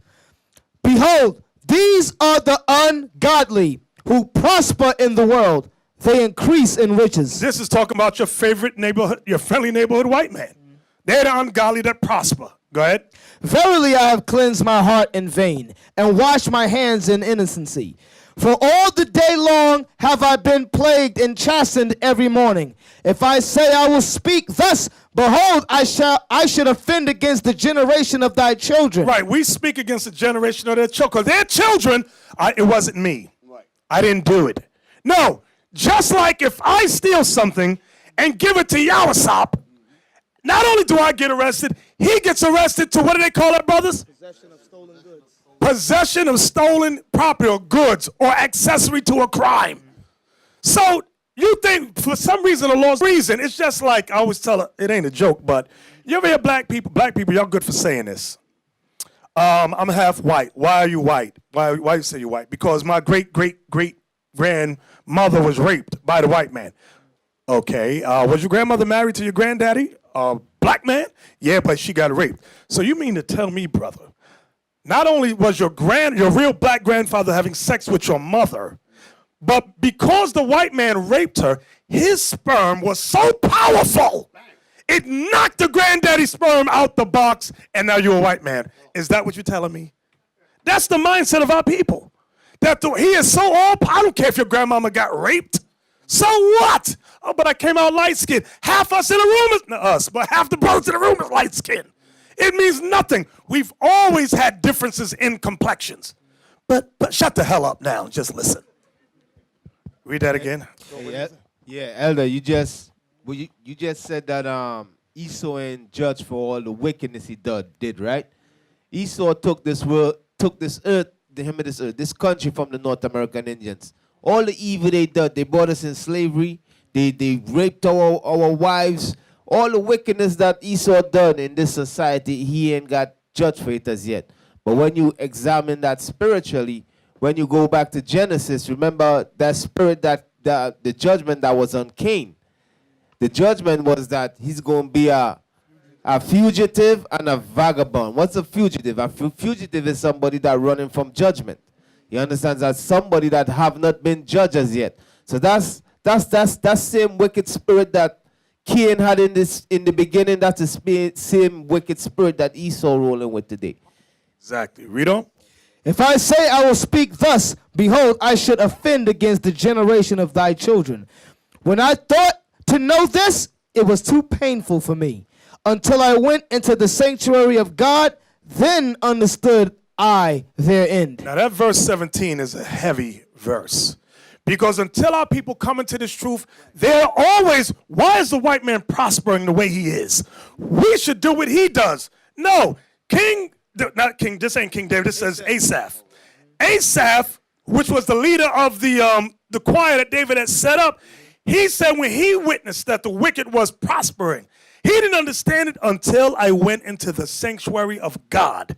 Then understood I their end. That's the only way we'll understand why the things are the way they are.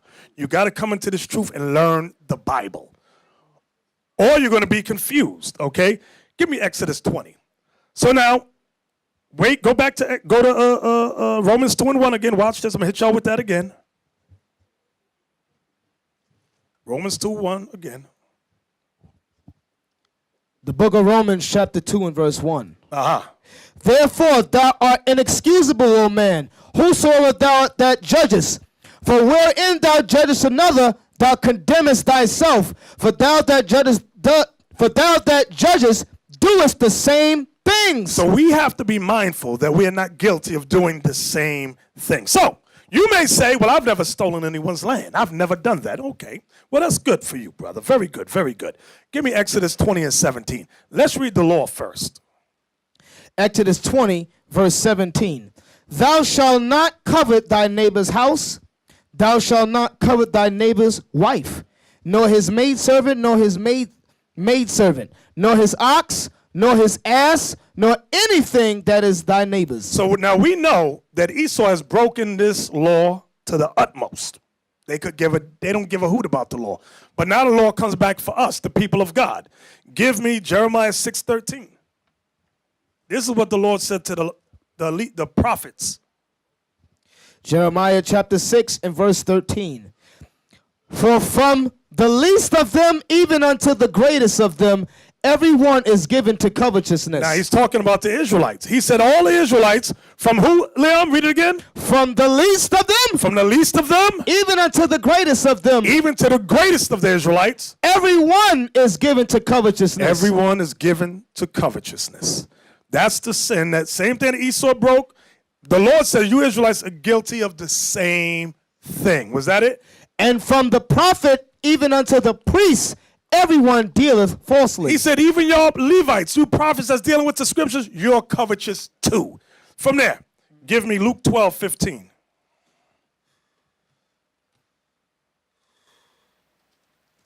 That's what Christ said. Luke 12:15.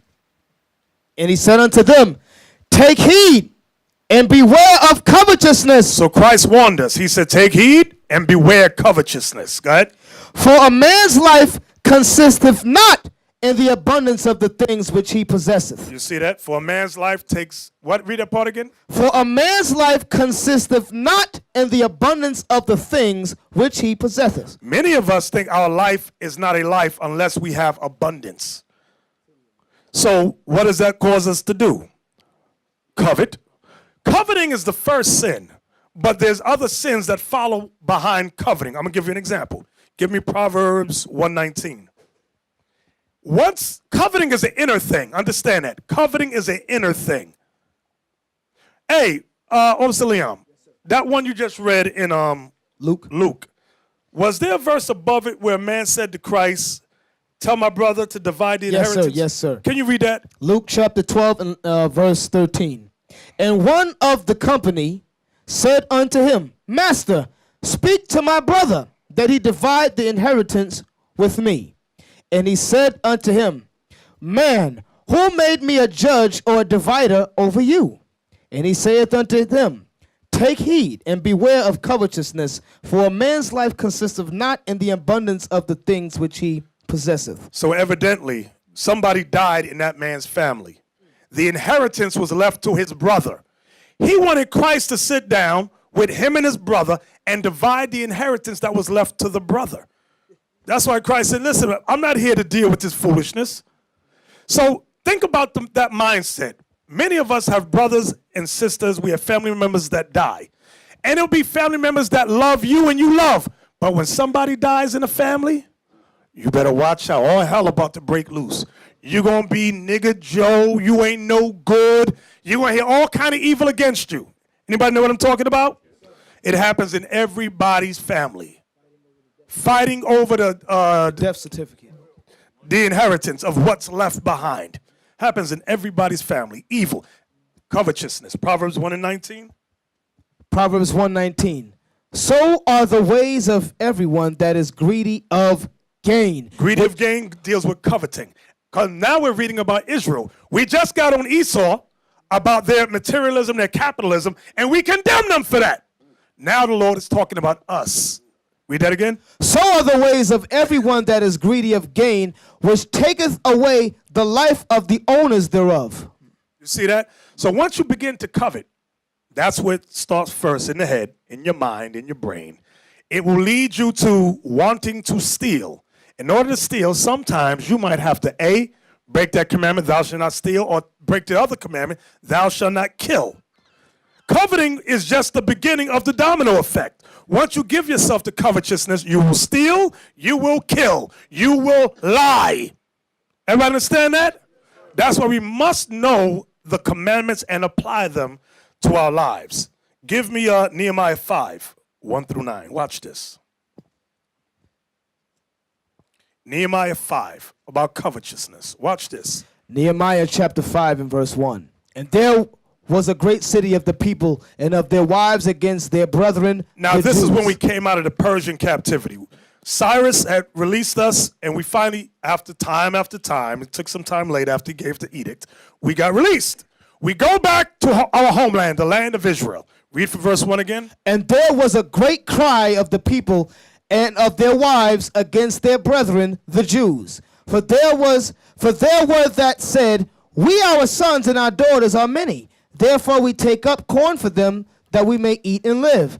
Notice what it says. We take up corn and what? Corn for them that we may eat and live. So they were having Israelites in bondage to them, working for them. Everybody understand so far?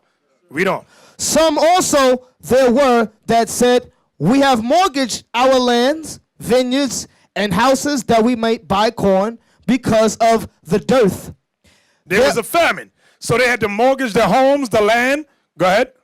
There were also that said, we have borrowed money for the king's tribute, and that upon our lands and vineyards. Yet now our flesh is as the flesh of our children, of our brethren, our children as their children. And lo, we bring into bondage our sons and our daughters to be servants, and some of our daughters are brought unto bondage already. So Israel was making Israel's life hell. We had brothers and sisters in bondage. Those who were noble men, noble women who had money, when we came out of captivity, they put the rest of the Israelites in bondage under them. Go ahead. Neither is it in our power to redeem them, for other men have our lands and vineyards. Watch this. And I was very angry when I heard their cry and these words. So Nehemiah, remember when we got back to the land, he set up officers. He set up men over Israel. These noble men turned out to be nookers, wicked as hell. Go ahead. Then I consulted with myself, and I rebuked the nobles and the rulers, and said unto them, ye exact usury. Usury means interest. Go ahead. Every one of his brother. And I set a great assembly against them. So Nehemiah got all the people against the nobles of Israel, because they was wicked as hell. Go ahead. And I said unto them, we after our ability have redeemed our brethren the Jews, which were sold unto the heathen. So Nehemiah said, we just got free from Persia. Go ahead. And will ye even sell your brethren, or shall they be sold unto us?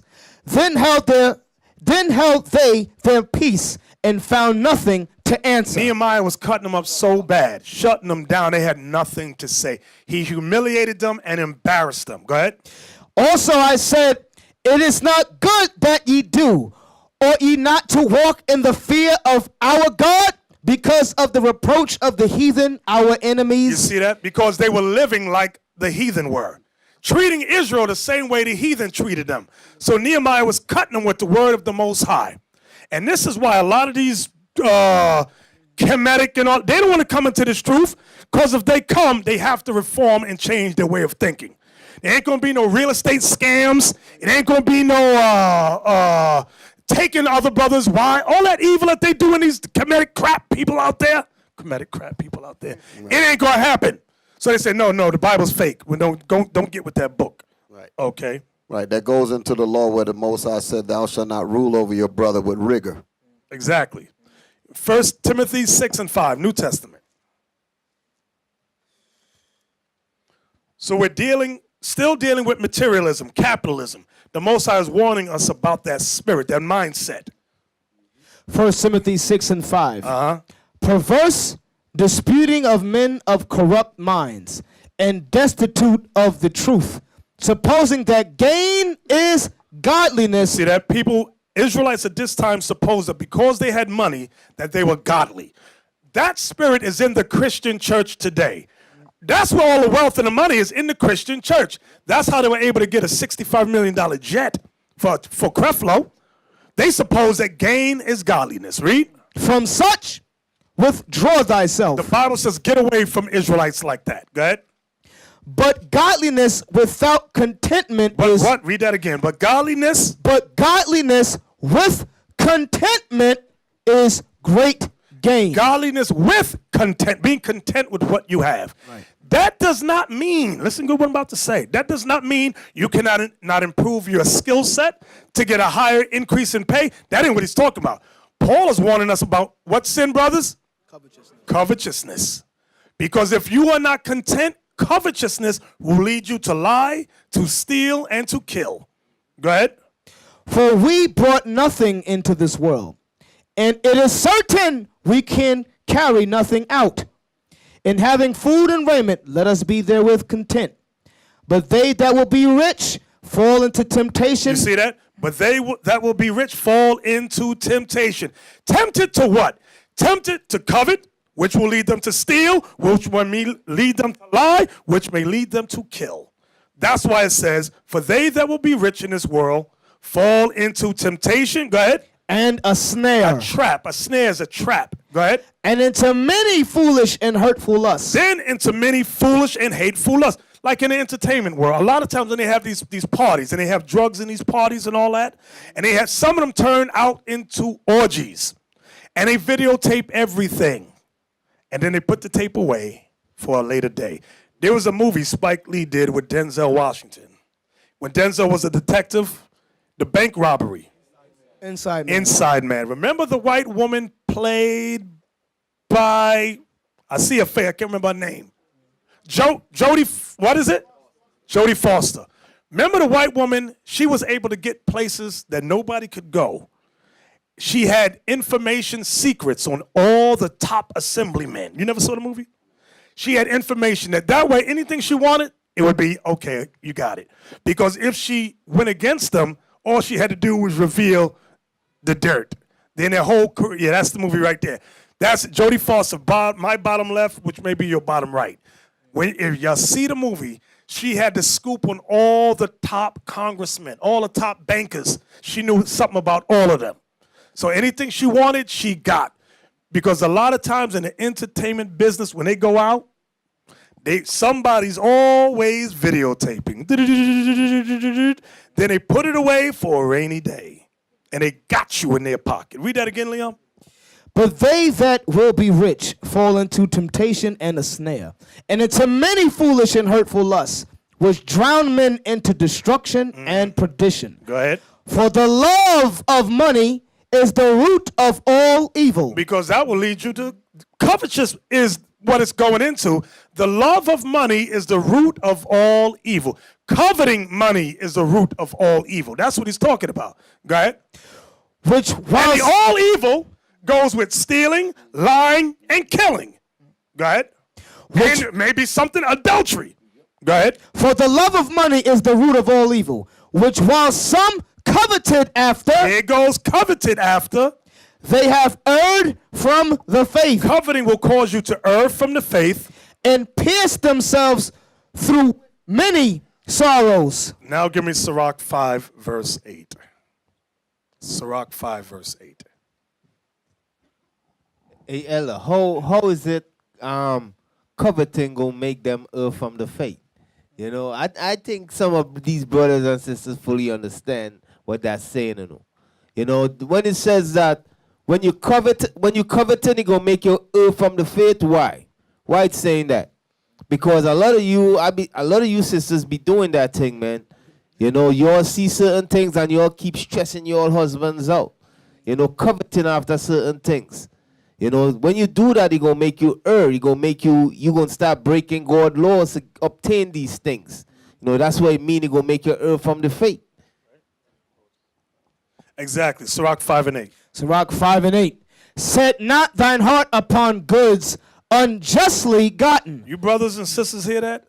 Read that again. Set not thine heart upon goods unjustly gotten. Unjustly gotten goods. It starts off with coveting. It leads them to lie, to steal, and to kill. And many sisters, you mentioned sisters, I'm going to jump on that bandwagon. Many women say, he's just my boyfriend. I didn't know he was selling drugs. Yes, you did. Yes, you did. You knew he was selling drugs. He ain't never had a job all his life, but he got it. He got that car in the projects, and he got an Audi. Or a Maybach. Or what's that Ghost? What's that car? A Ghost? The Phantom. The Phantom. How the hell he get all that? He never had a job. Okay. And you ride the woman riding along in it. I didn't know where he got the money. That's a lie. You knew where he got the money. And women with sons. The son always come home bringing a lot of money. You know where you got the money from. Stop playing yourself. And guess what? The devil, the white man, know where you got the money too. That's why they be throwing them out of their home. You know they got laws, those laws in the projects that if you are found guilty of a felony, and you have the person is guilty of committing a felony, living in that home. Oh yeah, everybody's out. They got to go. Everybody's out. See, y'all, people think the white man's the devil for no reason. No, he's the devil for a reason. Because you operate like he operate, he said, oh, they trying to operate like us. I got something for them, though. Set up that law right there. Gonna get them put out on the street. Now you in a shelter. Talking about, I didn't know Tyrone was selling drugs. You knew Tyrone was selling drugs. From there, we're gonna talk about what you got, y'all, sir. Yeah, this is the reason why he does what he does. It's in Romans chapter 13, verse 4. Read that. That's the reason why. He says, for he is the minister of God to thee for good. But if thou do that which is evil, be afraid. For he beareth not the sword in vain. For he is the minister of God, a revenger to execute wrath upon him that doeth evil. Mm-hmm. So far we've discussed racism. The white man's guilty of that.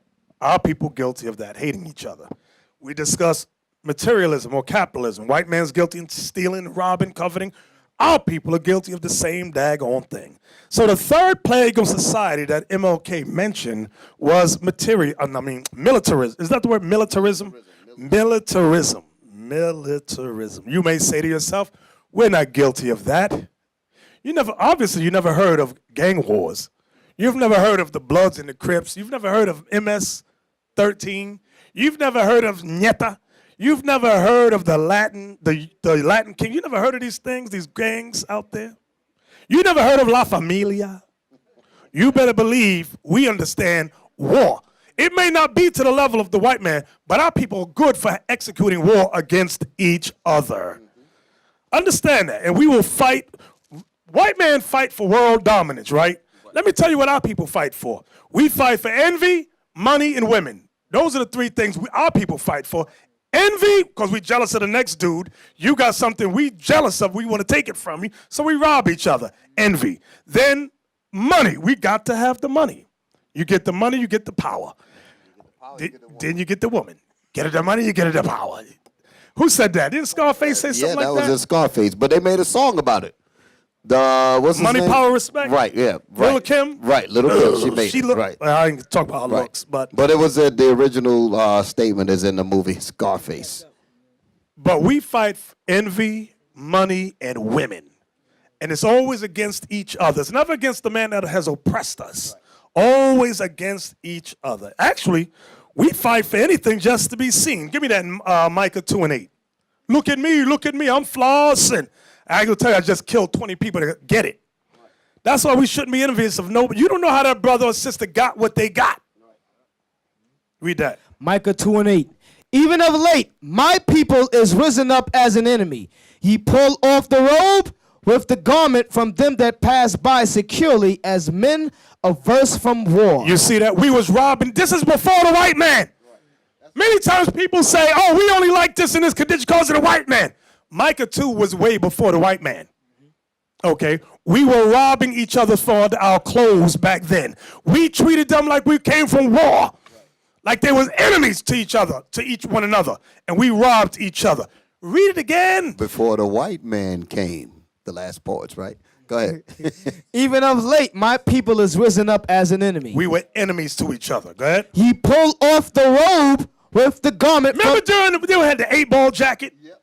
The 8-ball jacket. I mean, that's old back. But then you had the sheepskin coat. They know about that. Right. The Avirex. Right. Don't get caught in Brooklyn walking down the street with those coats. You know what's going to happen? The 8-ball Micah 2:8 is going to come alive for you. You just experienced Micah 2:8.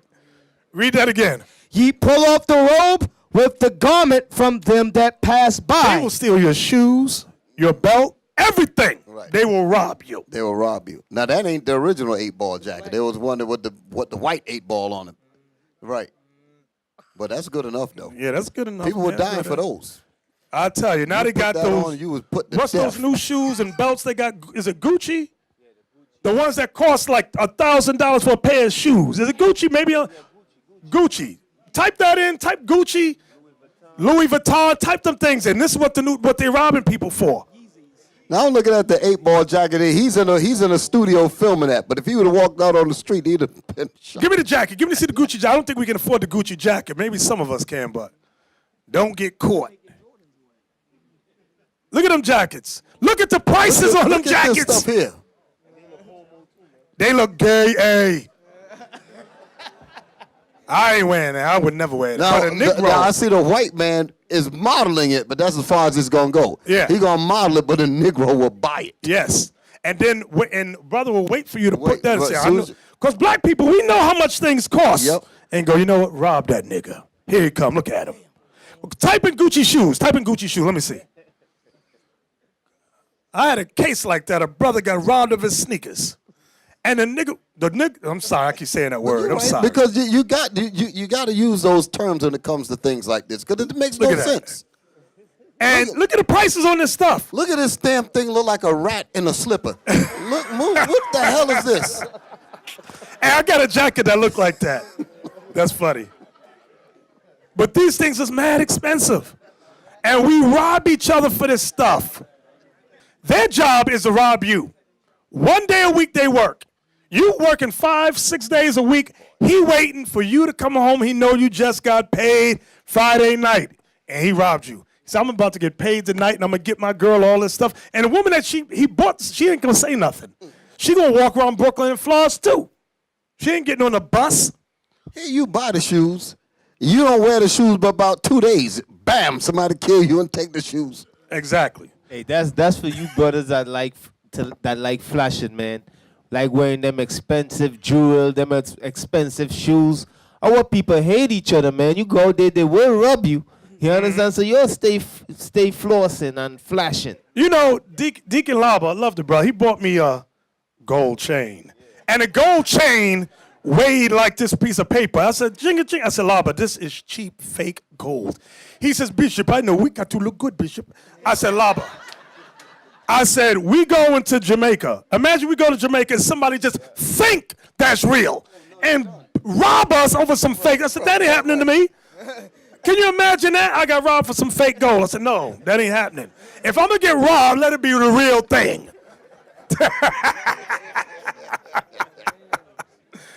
I threw that thing in the garbage so quick. Give me, sorry, Deacon Lob, I love you, bro. Give me James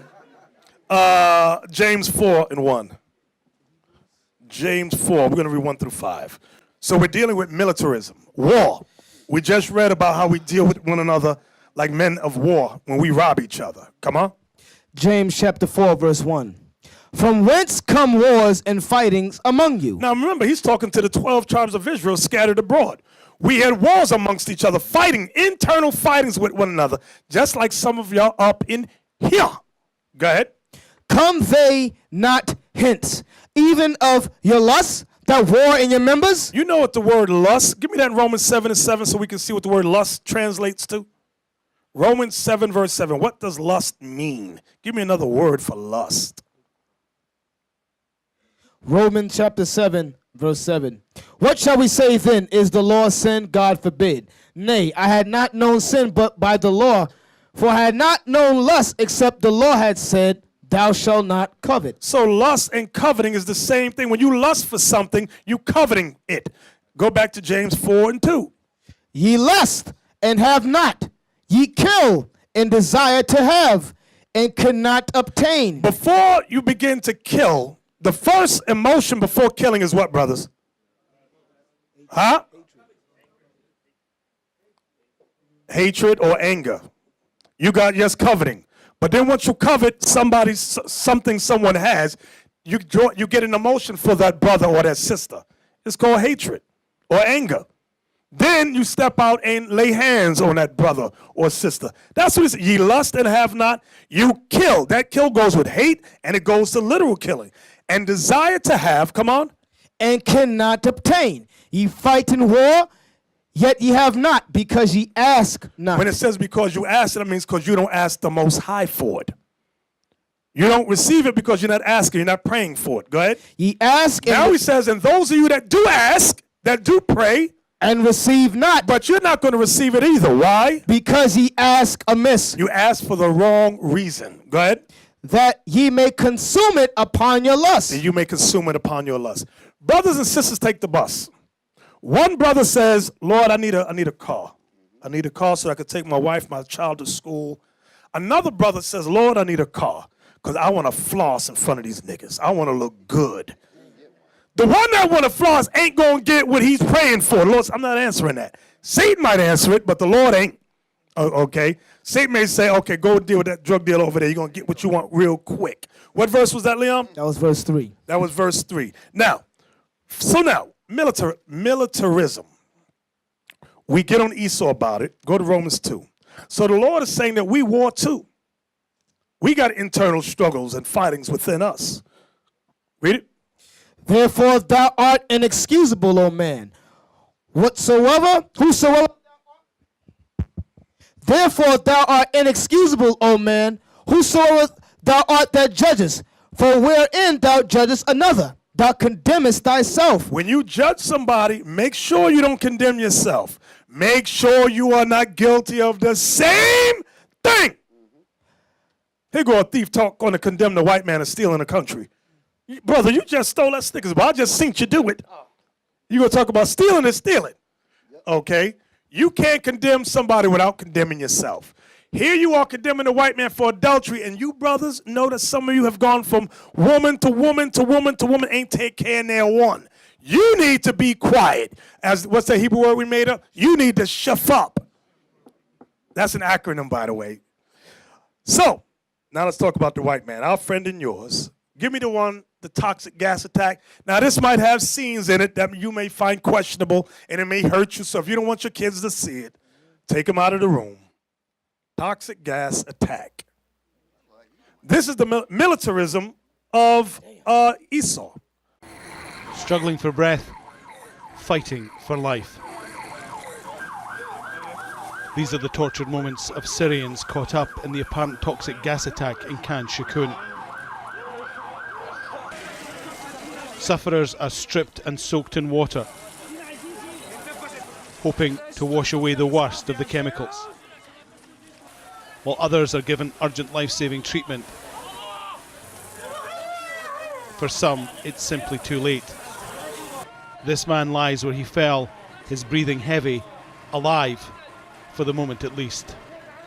The cases weren't only injured from chemical gas. We saw cases that were having nervous seizures and spitting blood.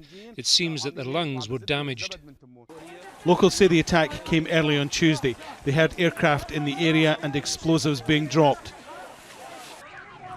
People struggled for breath, others foamed at the mouth and fainted. The local hospitals were simply overwhelmed. Some of the pictures too distressing to show. 3 kids just lost their mother and their father. It's chaotic here. People are lost. Families have been scattered. Children are crying for their mothers. I call out to the international community, to the whole world, where are you? This regime is killing us. These children are innocent and have been targeted with chemical gas. Previous allegations of chemical weapons use have been repeatedly denied by the Syrian government, which has often accused the opposition of using the weapons on their own people. Al Jazeera can't independently confirm what happened here, but many reports from the area have remarkable similarities. Asked about this latest attack, a Syrian military source was emphatic. The Syrian military does not and has not used chemical weapons, not in the past and not in the future. Meanwhile, the hospitals in Khan Shaykhun are still counting the dead and wounded. I'm going to ask y'all a question. How many of y'all were around during the time of Saddam Hussein? Because I was looking at this and I had a moment of deja vu. Saddam Hussein and with the Kurds, with the nerve gas on them. Nobody knows what I'm talking about? They went after Saddam Hussein based on that. So I don't know exactly where this is going, but I smell a rat. Oh, yeah. Oh, yeah. But remember with Noriega too. Right. And the president of Syria, what's his name? Al-Assad. He said he did not do it. He said, why would I bomb my own people? He said, this makes no sense. Yeah, but America is saying they did do it. That's what they said about. Now let's watch the next tape. That's what they said. I want the one that says, I never rush to accept.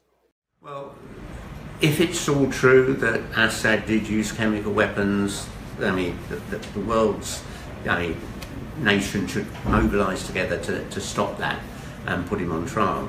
But I have to say, all my life I've watched America announce it was doing this or that, and it then turns out to be untrue. I mean, at the start of the Vietnam War, I remember I was 19, we were told North Vietnamese ships had attacked an American ship. They started bombing North Vietnam. 3.5 million Vietnamese died in the years that followed. Then 20 years later it all comes out that was all complete fiction made up.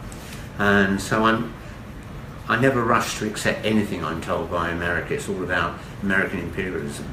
So in your experience, what are going to be the implications for geopolitics, the US bombing? How is this going to affect things geopolitically? Well, I'm not sent to go any great lengths at all, because unless you're prepared to send hundreds of thousands of ground troops into Syria, you don't have a great deal of influence. Bombing, I mean, you won't remember, and I don't know, my parents' generation, night after night, the Nazis were bombing London, killing hundreds and hundreds of people. It did not break our will. You don't win a war by bombing, you win it by ground troops winning control on the battle. So that man said, I never rush to believe anything America says. He said during the Vietnam War, they claimed that the Vietnamese bombed an American tanker. 30 years later, they revealed that was a lie. And like you were just saying, they did the same thing with Saddam Hussein. Right. They said, oh, weapons of mass destruction. He got it. Look, weed. He got weed. He's selling weed. Right. No, he wasn't. Exactly. America creates the boogeyman. That's what they do. They create their own boogeyman for a pretext for war. As a pretext for war. We need to get him out, stop him, because he's an evil man. He's doing this, that. We got to go over there and get him. That's what they did with Noriega. Yes. Same thing. They get public opinion on their side. They with put forth propaganda, and all America goes, yeah, they're evil, they're wicked. Meanwhile, it's a hoax, a lie, and everybody believes it. I knew the Negro was crazy when I saw the Negro who was working for 9X at the time. Remember, that was the phone company, 9X or one of those Southern Bell companies. And on the back of the truck, he had a picture of what's the name? Bin Laden, wanted dead or alive. I said, Negro, you don't even know who Bin Laden is, because they had taken a full-page ad for Bin Laden. Bush did the wanted dead or alive poster with his face up there. Y'all don't know what I'm talking about. And Negroes had took the front page of the newspaper and stuck it on their cars driving around with it. Mm-hmm. Propaganda. Propaganda. And you know what's fun? I was watching the news, and the news was interviewing Democratic assemblymen, congressmen, about what's happening in Syria. And they all had a suggestion of what should be done. Where's their suggestion? This is how the white man sees our people, as a joke.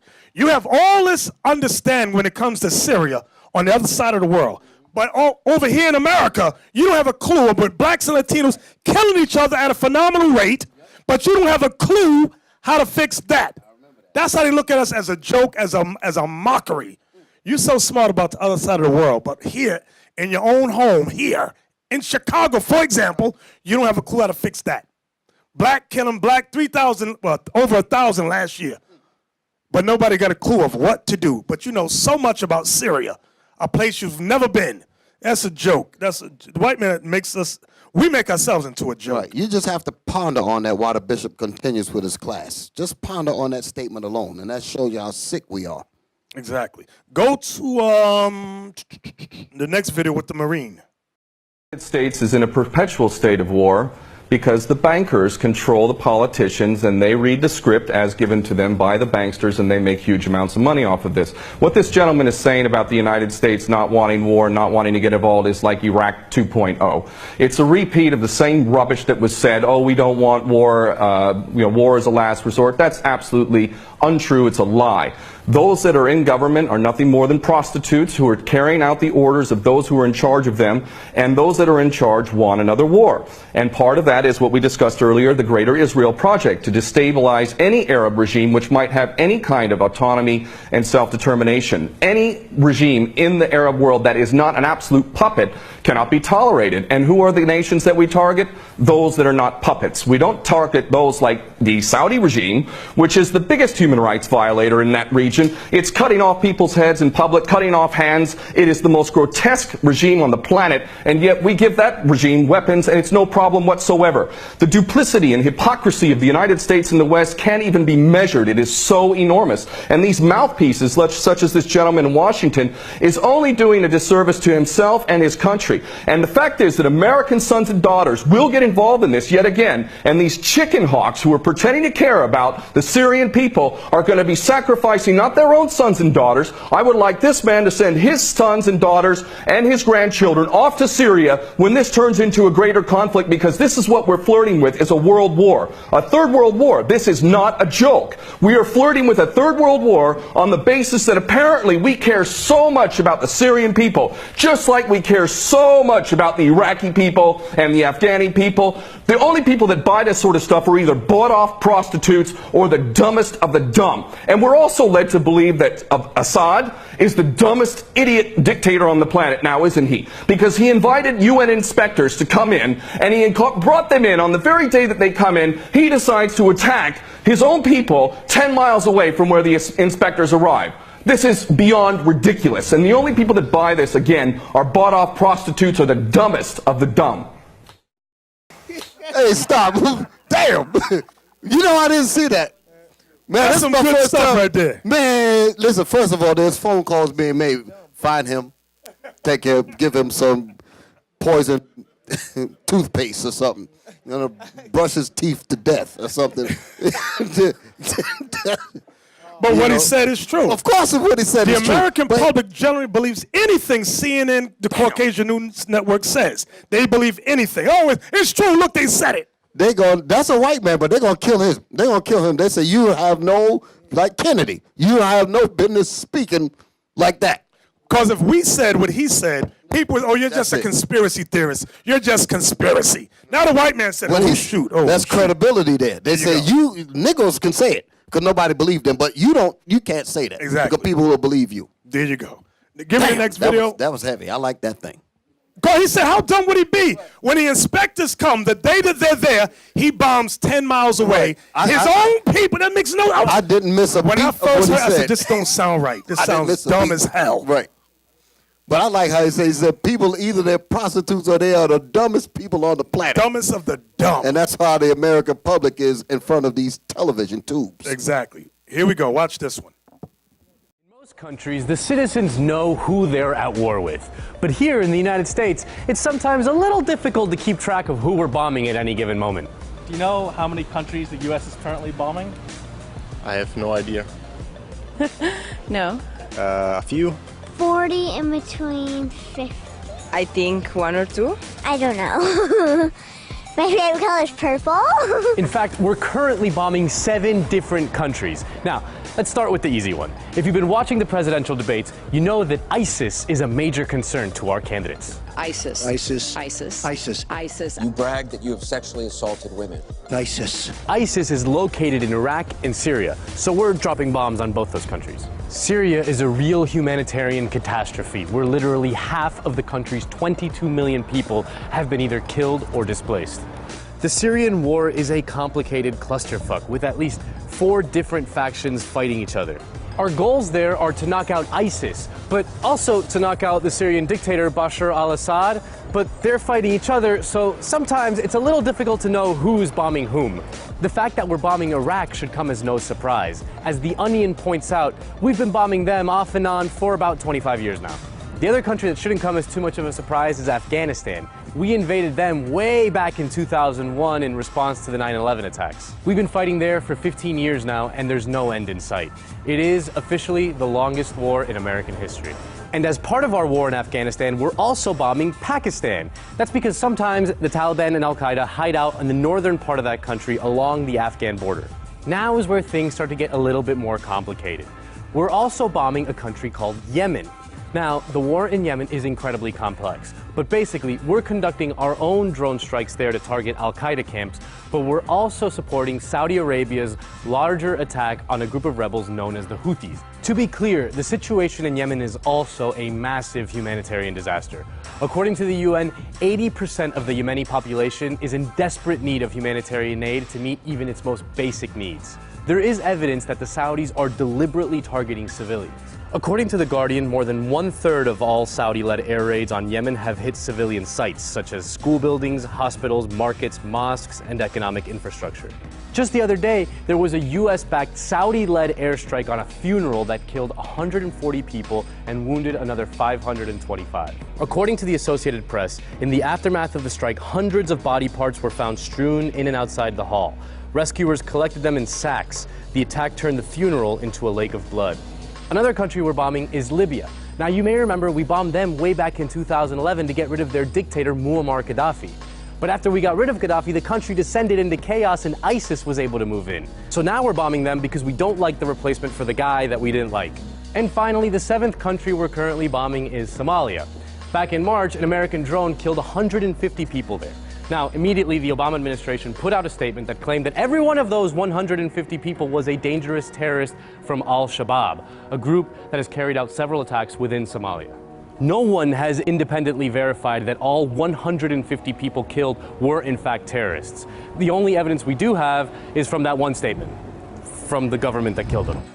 And that brings up another important point. Who exactly does the US government consider an enemy combatant in the endless global war on terror? The New York Times reports that the Obama administration considers all military-age males in a strike zone as combatants, unless there is explicit intelligence posthumously proving them innocent. Well, that's convenient. Any dude standing near a place where we decide to bomb is an enemy of the United States. If you really think about it, they're not wrong. So just to recap, since we launched the war on terror after September 11, 2001, we've spent $4 trillion and 1.3 million people have been killed in our combat zones all around the world. So Syria, Iraq, Afghanistan, Pakistan, Yemen, Libya, and Somalia are the 7 countries we are currently dropping bombs at. Oh, and just as a reminder, the number of wars currently authorized by our Congress, 0.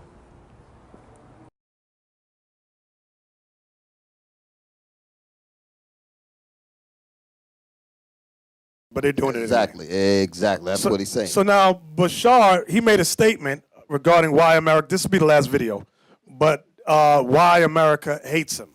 Remember the dude we just saw said if you're not a puppet, America hates you. You have to work for America. Why do you think that the people in the West question your legitimacy? This intervention in Syria matters. I don't care about it, to be frank. I never cared about it, as long as I have the public support of the Syrian people. That's my legitimacy. Legitimacy comes from the inside. But why? I will tell you why. Because the West used to have puppets, not independent leaders or officials in any other country. And that's the problem with Putin. They demonize Putin because he can say no and he wants to be independent, because the West, especially the United States, don't accept partners. They only accept followers. Even Europe is not partner of the United States. That's to be very frank with you. So this is their problem with Syria. They need somebody to keep saying yes, yes man, a puppet, marionette, and so on. Somebody who can control by remote control. There are those who argue that you feel now that you are militarily stronger, that the advent of the Hezbollah and Iranian advisors and American airstrikes and coalition airstrikes, that you feel militarily stronger and therefore you're less willing to negotiate. Any war can deplete the strongest power. Even the United States, when you go to war, you will be depleted in every sense of the word. And we are a small country. We'll be depleted more than great country. So you cannot say that you are militarily power. This is again the reality. But you can say that you are politically power, because when you win the heart and mind of the people, the more support from the population, this is where you became more powerful. So what we achieved militarily, not because we are stronger militarily, because we have more support. And how much do you believe you may have some opportunity to win the hearts of the minds and hearts of the Syrian people because they fear ISIS more than anybody. We cannot ignore this reason, or this, let's And say, this ISIS factor. has changed the circumstances. We cannot ignore that factor. We cannot ignore it. We don't say no. This is factor, but you have another factors. When you're transparent with the citizen, with the people, when you're patriotic, you work for their interest, they will support you even if they disagree with you politically. So we don't have support now from the traditional supporters. We don't have support because they don't oppose us. We have opposition who oppose our government in many aspects, economy, politics, political systems, and so on. But they know that we are working for this country, and when you have a war, it's time for unity, not time for division or recriminations, and so on. That's why I said we can have more supports, and we've had it. We've already had it. So he revealed that America hates him because he's not a puppet. And like you were saying, America creates boogeymen. ISIS was created under the Clinton administration. It started to develop. And then that's why, what's his name, Trump was getting on Obama. He said, you guys created ISIS and all that. And because where'd they get all those weapons from, those high-tech weapons ISIS got? America and Europe. Give me 2 Ezra 16. I ain't breaking a sweat. I'm rejoicing before the Lord. In case anybody want to know, y'all should be rejoicing too. Here we go. This is why. Women go, why are you rejoicing? Why you shouldn't be happy over that? Oh, shut the hell up. Come on. 2 Ezra chapter 16 and verse 1.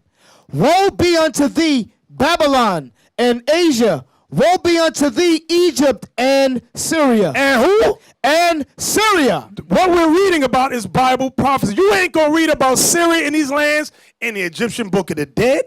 You ain't going to read it about the Quran. You ain't going to read it about it in the Gilgamesh epics. You ain't going to read about it in the Buddhist writings. Only the Holy Bible gives you prophetic text. Believe it or not. Read it again. Woe be unto thee, Babylon and Asia. Woe be unto thee, Egypt and Syria. Come on. Gird up yourselves with cloths of sack and hair. Bewail your children and be sorry, for your destruction is at hand. Your destruction is at hand. Come on. A sword is sent upon you, and who may turn it back? When it says a sword, it's going into war, like missiles. Because ain't nobody running around with swords today. It's talking about missiles, war, a drone. Right, go ahead. A fire is sent among you, and who may quench it? Who can stop the wars? Go ahead. Plagues are sent unto you, and what is he that may drive them away? Come on. May any man drive away an hungry lion in the wood? Or may any one quench the fire in stubble when it hath begun to burn? May one turn again the arrow that is shot of a strong archer. The mighty Lord sendeth the plagues, and who is he that can drive them away? You see that? These plagues is coming upon the earth more and more according to Scripture. So that's why we don't have time for foolishness. That's why when we take this truth very seriously. People on the street say, y'all take that Bible too seriously. You take TV too seriously. We're going by what the Bible says. Thus saith the Lord. Okay? Give me 2 Ezra chapter 11. Let's start at 39 about the United States of America. America. It's talking about Rome, but then it jumps to America. 2 Ezra chapter 11 and verse 39. Let me say this, because America is an extension of ancient Rome. And it's, as we read down, you're going to see that too. Go ahead. Art not thou it that remaineth of the four beasts, whom I made to reign in my world, that the end of their times might come through them? Stop. Go to chapter 12, verse 10 and 11. 2 Ezra chapter 12, verse 10. And he said unto me, this is the interpretation of the vision. Come on.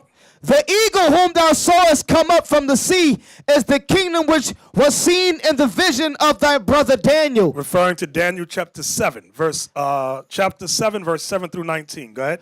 But it was not expounded unto him. Therefore now I declare it unto thee. So the fourth beast that Daniel saw, the animal symbol was the eagle. When you read Daniel 7, it never tells you the animal symbol. It tells you about Babylon being a lion. It tells you about Persia being the bear. Then it goes into the Greeks being the leopard. Then when you get to the fourth kingdom, you don't, in no description. The description is here in 2nd Esdras, chapter 12. Now jump over to the chapter before it. It's talking about the same fourth beast. 2nd Esdras 38.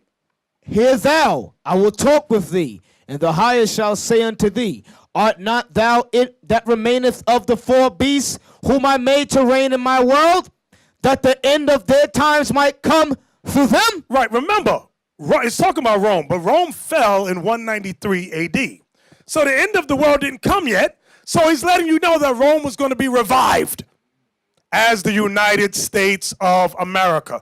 Read on. And the fourth came and overcame all the beasts that were past, and had power over the world with great fearfulness. So Rome overcame Babylon, which was the symbol of the lion. Rome overcame Persia, which was the symbol of the bear. Rome actually absorbed the Greeks, which was the symbol of the leopard. Go ahead. And over the whole compass of the earth. They took down all nations, the dark nations. Go ahead. Which with much wicked oppression. Now I want y'all to see that part right there. Because although he's talking about Rome, he's also alluding to America. With much wicked oppression. Go ahead. And so long time dwelt he upon the earth with deceit. You see that? And so long time dwelt he upon the earth with deceit. Many times through American media, Americans think America's telling the truth. The Bible says they dwelt upon the earth with deceit. They lie, they lie, they lie. Read. For the earth hast thou not judged with truth. Just as Rome did, America set themselves up as the police of the earth.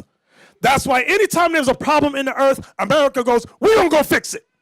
And because they have a motive behind it. There's an agenda behind their motives. Right. They create the problem. Exactly. And then they say they're going to go fix the problem. And they get their media to make you think that they're actually going to do some humanitarian aid or something. That's why the Marines said it's a lie when they say, oh, we're against war, we're against war.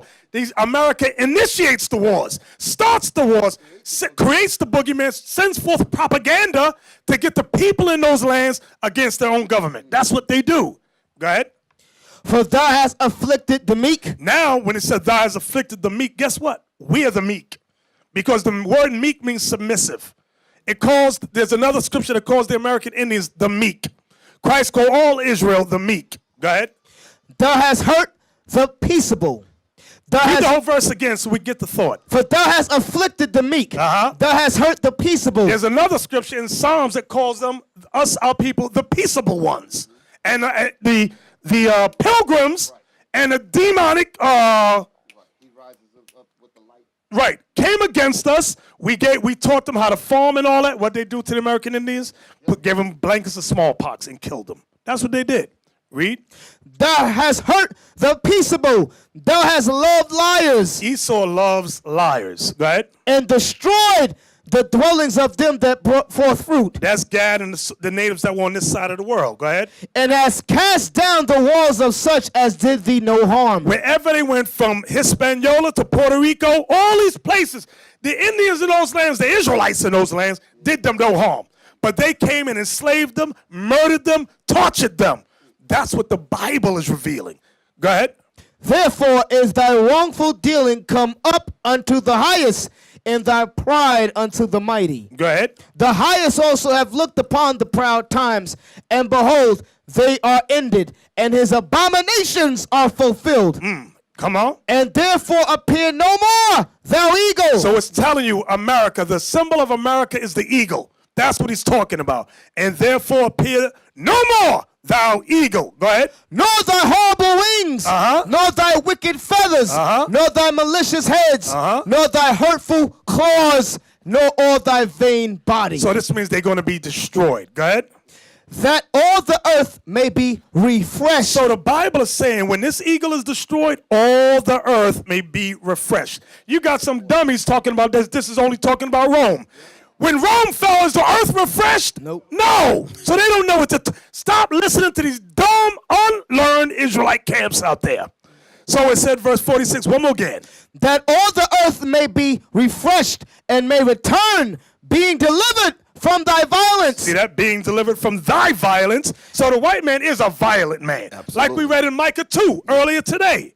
Go ahead. And that she may hope for the judgment and mercy of him that made her. And all the earth, and especially us, will hope for the judgment of him that made us. That's what he's saying. Right. That is the prophecy that the churches are clueless about. Go ahead. What Right. That is what Isaiah 14 is talking about when it says, yea, the fir trees rejoice at thee. Let's get that. Let's Since get thou that. art laid down, no fellow has come up against us. Let's get that part. Let's get that.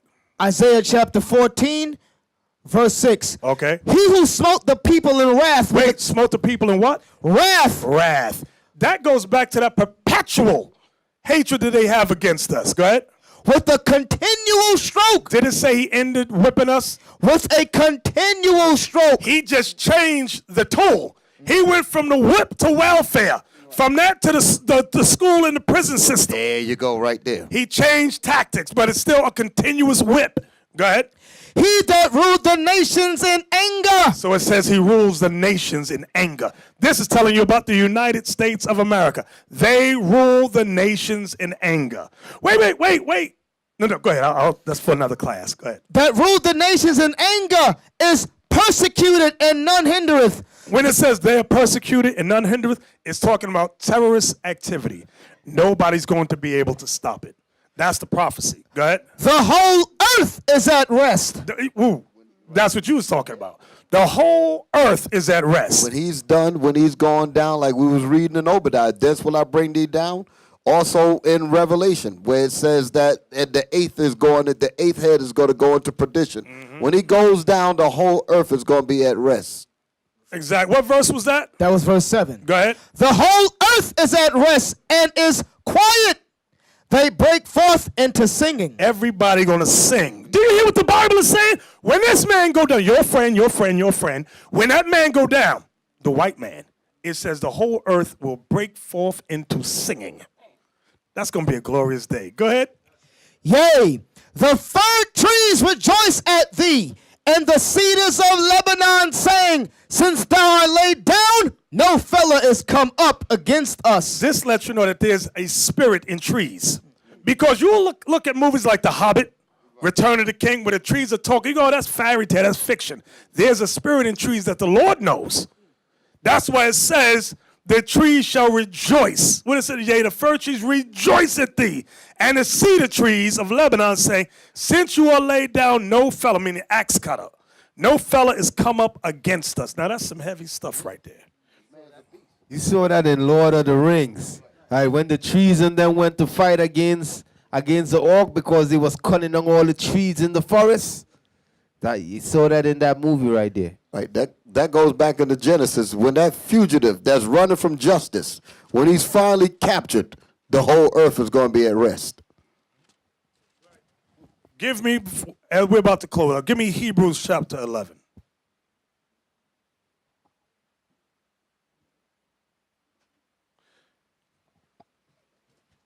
Hebrews chapter 11, and let's start 1 through 6, please. This class, as all of our classes, is always meant to build our faith. Because what we try to show all of you brothers and sisters is that the things in the world is recorded in the Bible. So that you'll always know that the Bible is a true book and the only true book. Many of us grew up in families. We live in so-called neighborhoods where they say the Bible is a fairy tale book. No, the Bible is as real as you and me. So we have to increase our faith in its truth because these are the last days. Start. Now faith, Hebrews chapter 11 and 1. Now faith is the substance of things hoped for, the evidence of things not seen. There was a time when scriptures were written, like what we're reading about Syria and Egypt, where they had not come to pass yet. Isaiah 14 had not come to pass yet. Okay, but now we are in a day and age where we're seeing it before our face, before our very eyes. And that should tell us the Bible is real. The Most High God is real. He is present. What's that word called? Omnipresent. Omnipresent. Okay, everywhere. Right, read on. For by it the elders obtained a good report. The previous elders before us, talking about the biblical elders, when they preached the word, many of those things had not come to pass in their lifetime. But it came to pass in other prophets' lifetimes. Go ahead. Through faith we understand that the words were framed by the word of God, so that things which are seen were not made of things which do appear. Because remember, the Most High had Moses rewrite the history of creation when he got to the mountaintop. He said, I want you to rewrite Genesis. And that's what Moses did. But Moses himself did not see it. That's what it's talking about. It says, through faith we understand that the worlds were framed by the word of God, so that things which are seen were not made of things which do appear. The world was not made by things which appear currently. That was in the beginning. Read on. By faith Abel offered unto God a more excellent sacrifice than Cain, by which he obtained witness that he was righteous, God testifying of his gifts, and by it he being dead yet speaketh. Right, he testified from the earth, from the grave. Go ahead. By faith Enoch was translated that he should not see death, and was not found because God had translated him. For before his translation he had this testimony that he pleased God. Come on. But without faith it is impossible to please him. That's the point we wanted to get to. Without faith, brothers and sisters, it is impossible for us to please God. We must believe that this book, I remember a young lady in St. Martin, she said the Bible was written by a white man. So I asked her, I said, can I tell you what's going to happen in the next 10 minutes? She said, no, it's impossible. You don't know what I'm going to do in the next 10 minutes. I said, what if I could show you in the Bible things that occurred? So we went to, where we go, brothers? Deuteronomy 28, exactly. When we read it to her, she was shocked and amazed. Then she understood, not only was the Bible not written by the white man, it was not written by any man. It is impossible for a regular man who does not have the Spirit of God on him to write those words. Because people, how do you know the Bible's a true book? Deuteronomy 28. It's either Deuteronomy 28 is truth or it's a lie. They're all going to say it's true. So you got them right there. Don't worry. Read verse 6 again. But without faith it is impossible to please him. For he that cometh to God must believe that he is, and that he is a rewarder of them that diligently seek him. Right. We must diligently seek the Most High in these last days. Jump down to verse 32, please. And we're going to read down. 32. And what shall I more say?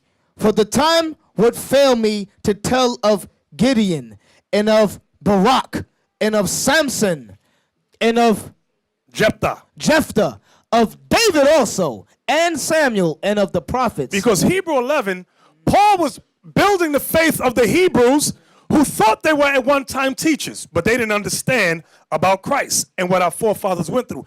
Paul was going through the history for them. Go ahead. Who through faith subdued kingdoms, wrought righteousness, obtained promises, stopped the mouth of lions. So now he gave examples of what the forefathers did that he mentioned. Go ahead. Quenched the violence of fire, escaped the edge of the sword, out of weakness were made strong, waxed valiant in fight, turned to flight the armies of the aliens. Come on. Women received their dead raised to life again. Like when you read about Elijah. Go ahead.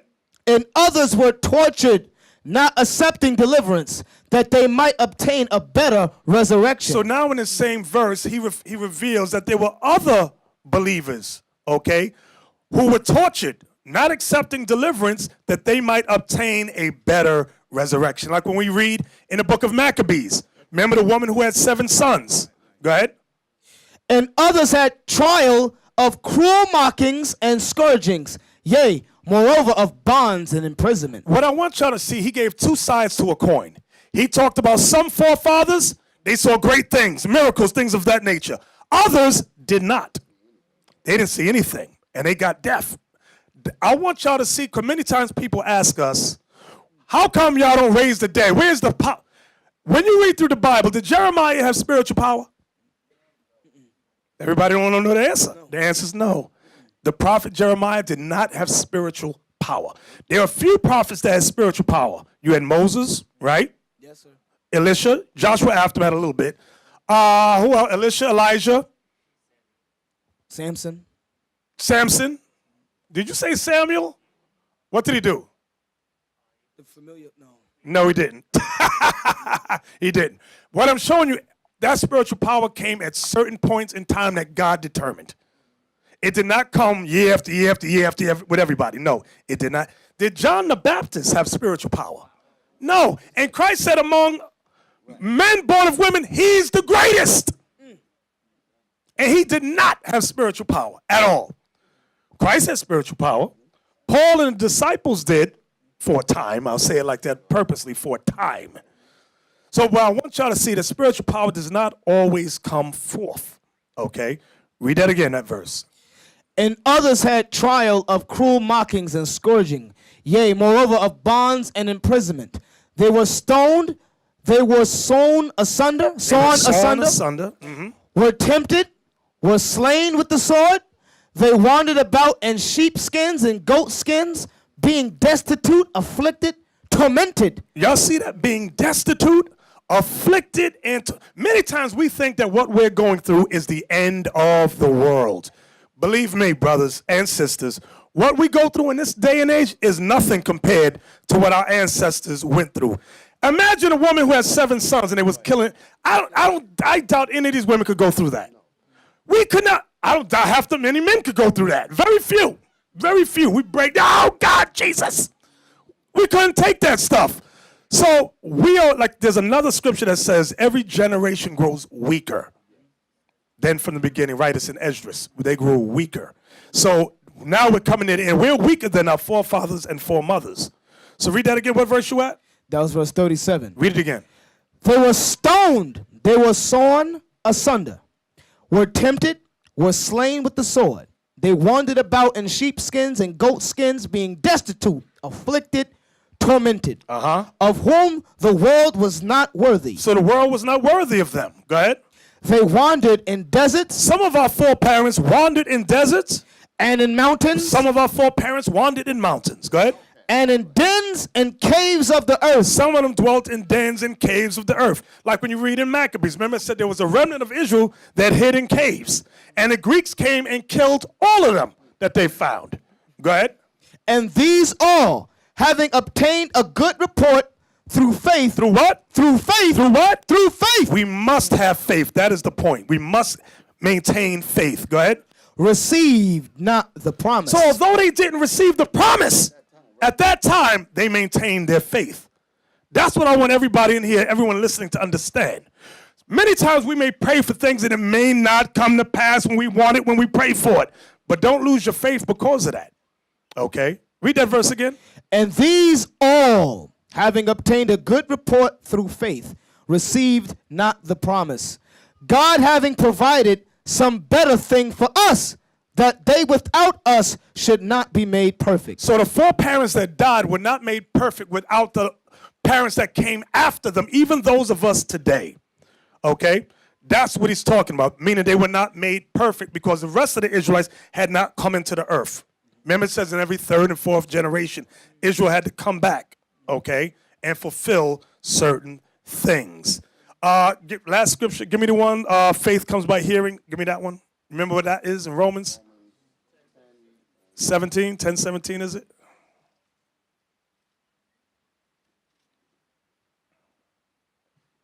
The book of Romans chapter 10 and verse 17. So then, faith cometh by hearing, and hearing by the word of God. That's why we got to constantly listen to the classes over and over and over. Repetition will build faith, okay?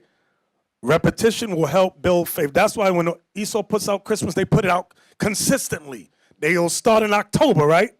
October, and you hear Christmas carol. That's to get you ready. Right. And all the flashbacks when you was a child. So likewise, in this truth, we got to bring out, we constantly got to be in this Bible, hearing it, meditating on it to build our faith. It will build our characters. Right. This constant hearing of the scriptures is the way that we retool our mind away from the damaging brainwashing that we have received throughout our sojourn here in America. It's going to take that kind of process. You might have to overdo it, so to speak. You might have to fanatically listen to the classes, like you say, you know, to offset the damage that was done through years of melted television all over your head. It's going to take some real work. It's going to take you have to damn near fill up every minute of your spare time with listening to a class to offset You have to brainwash yourself so you can understand. Wash your brains of the dirt that has been collected in the crevices of your brain since birth. You're either going to be brainwashed by God or brainwashed by the world. It's one or the other.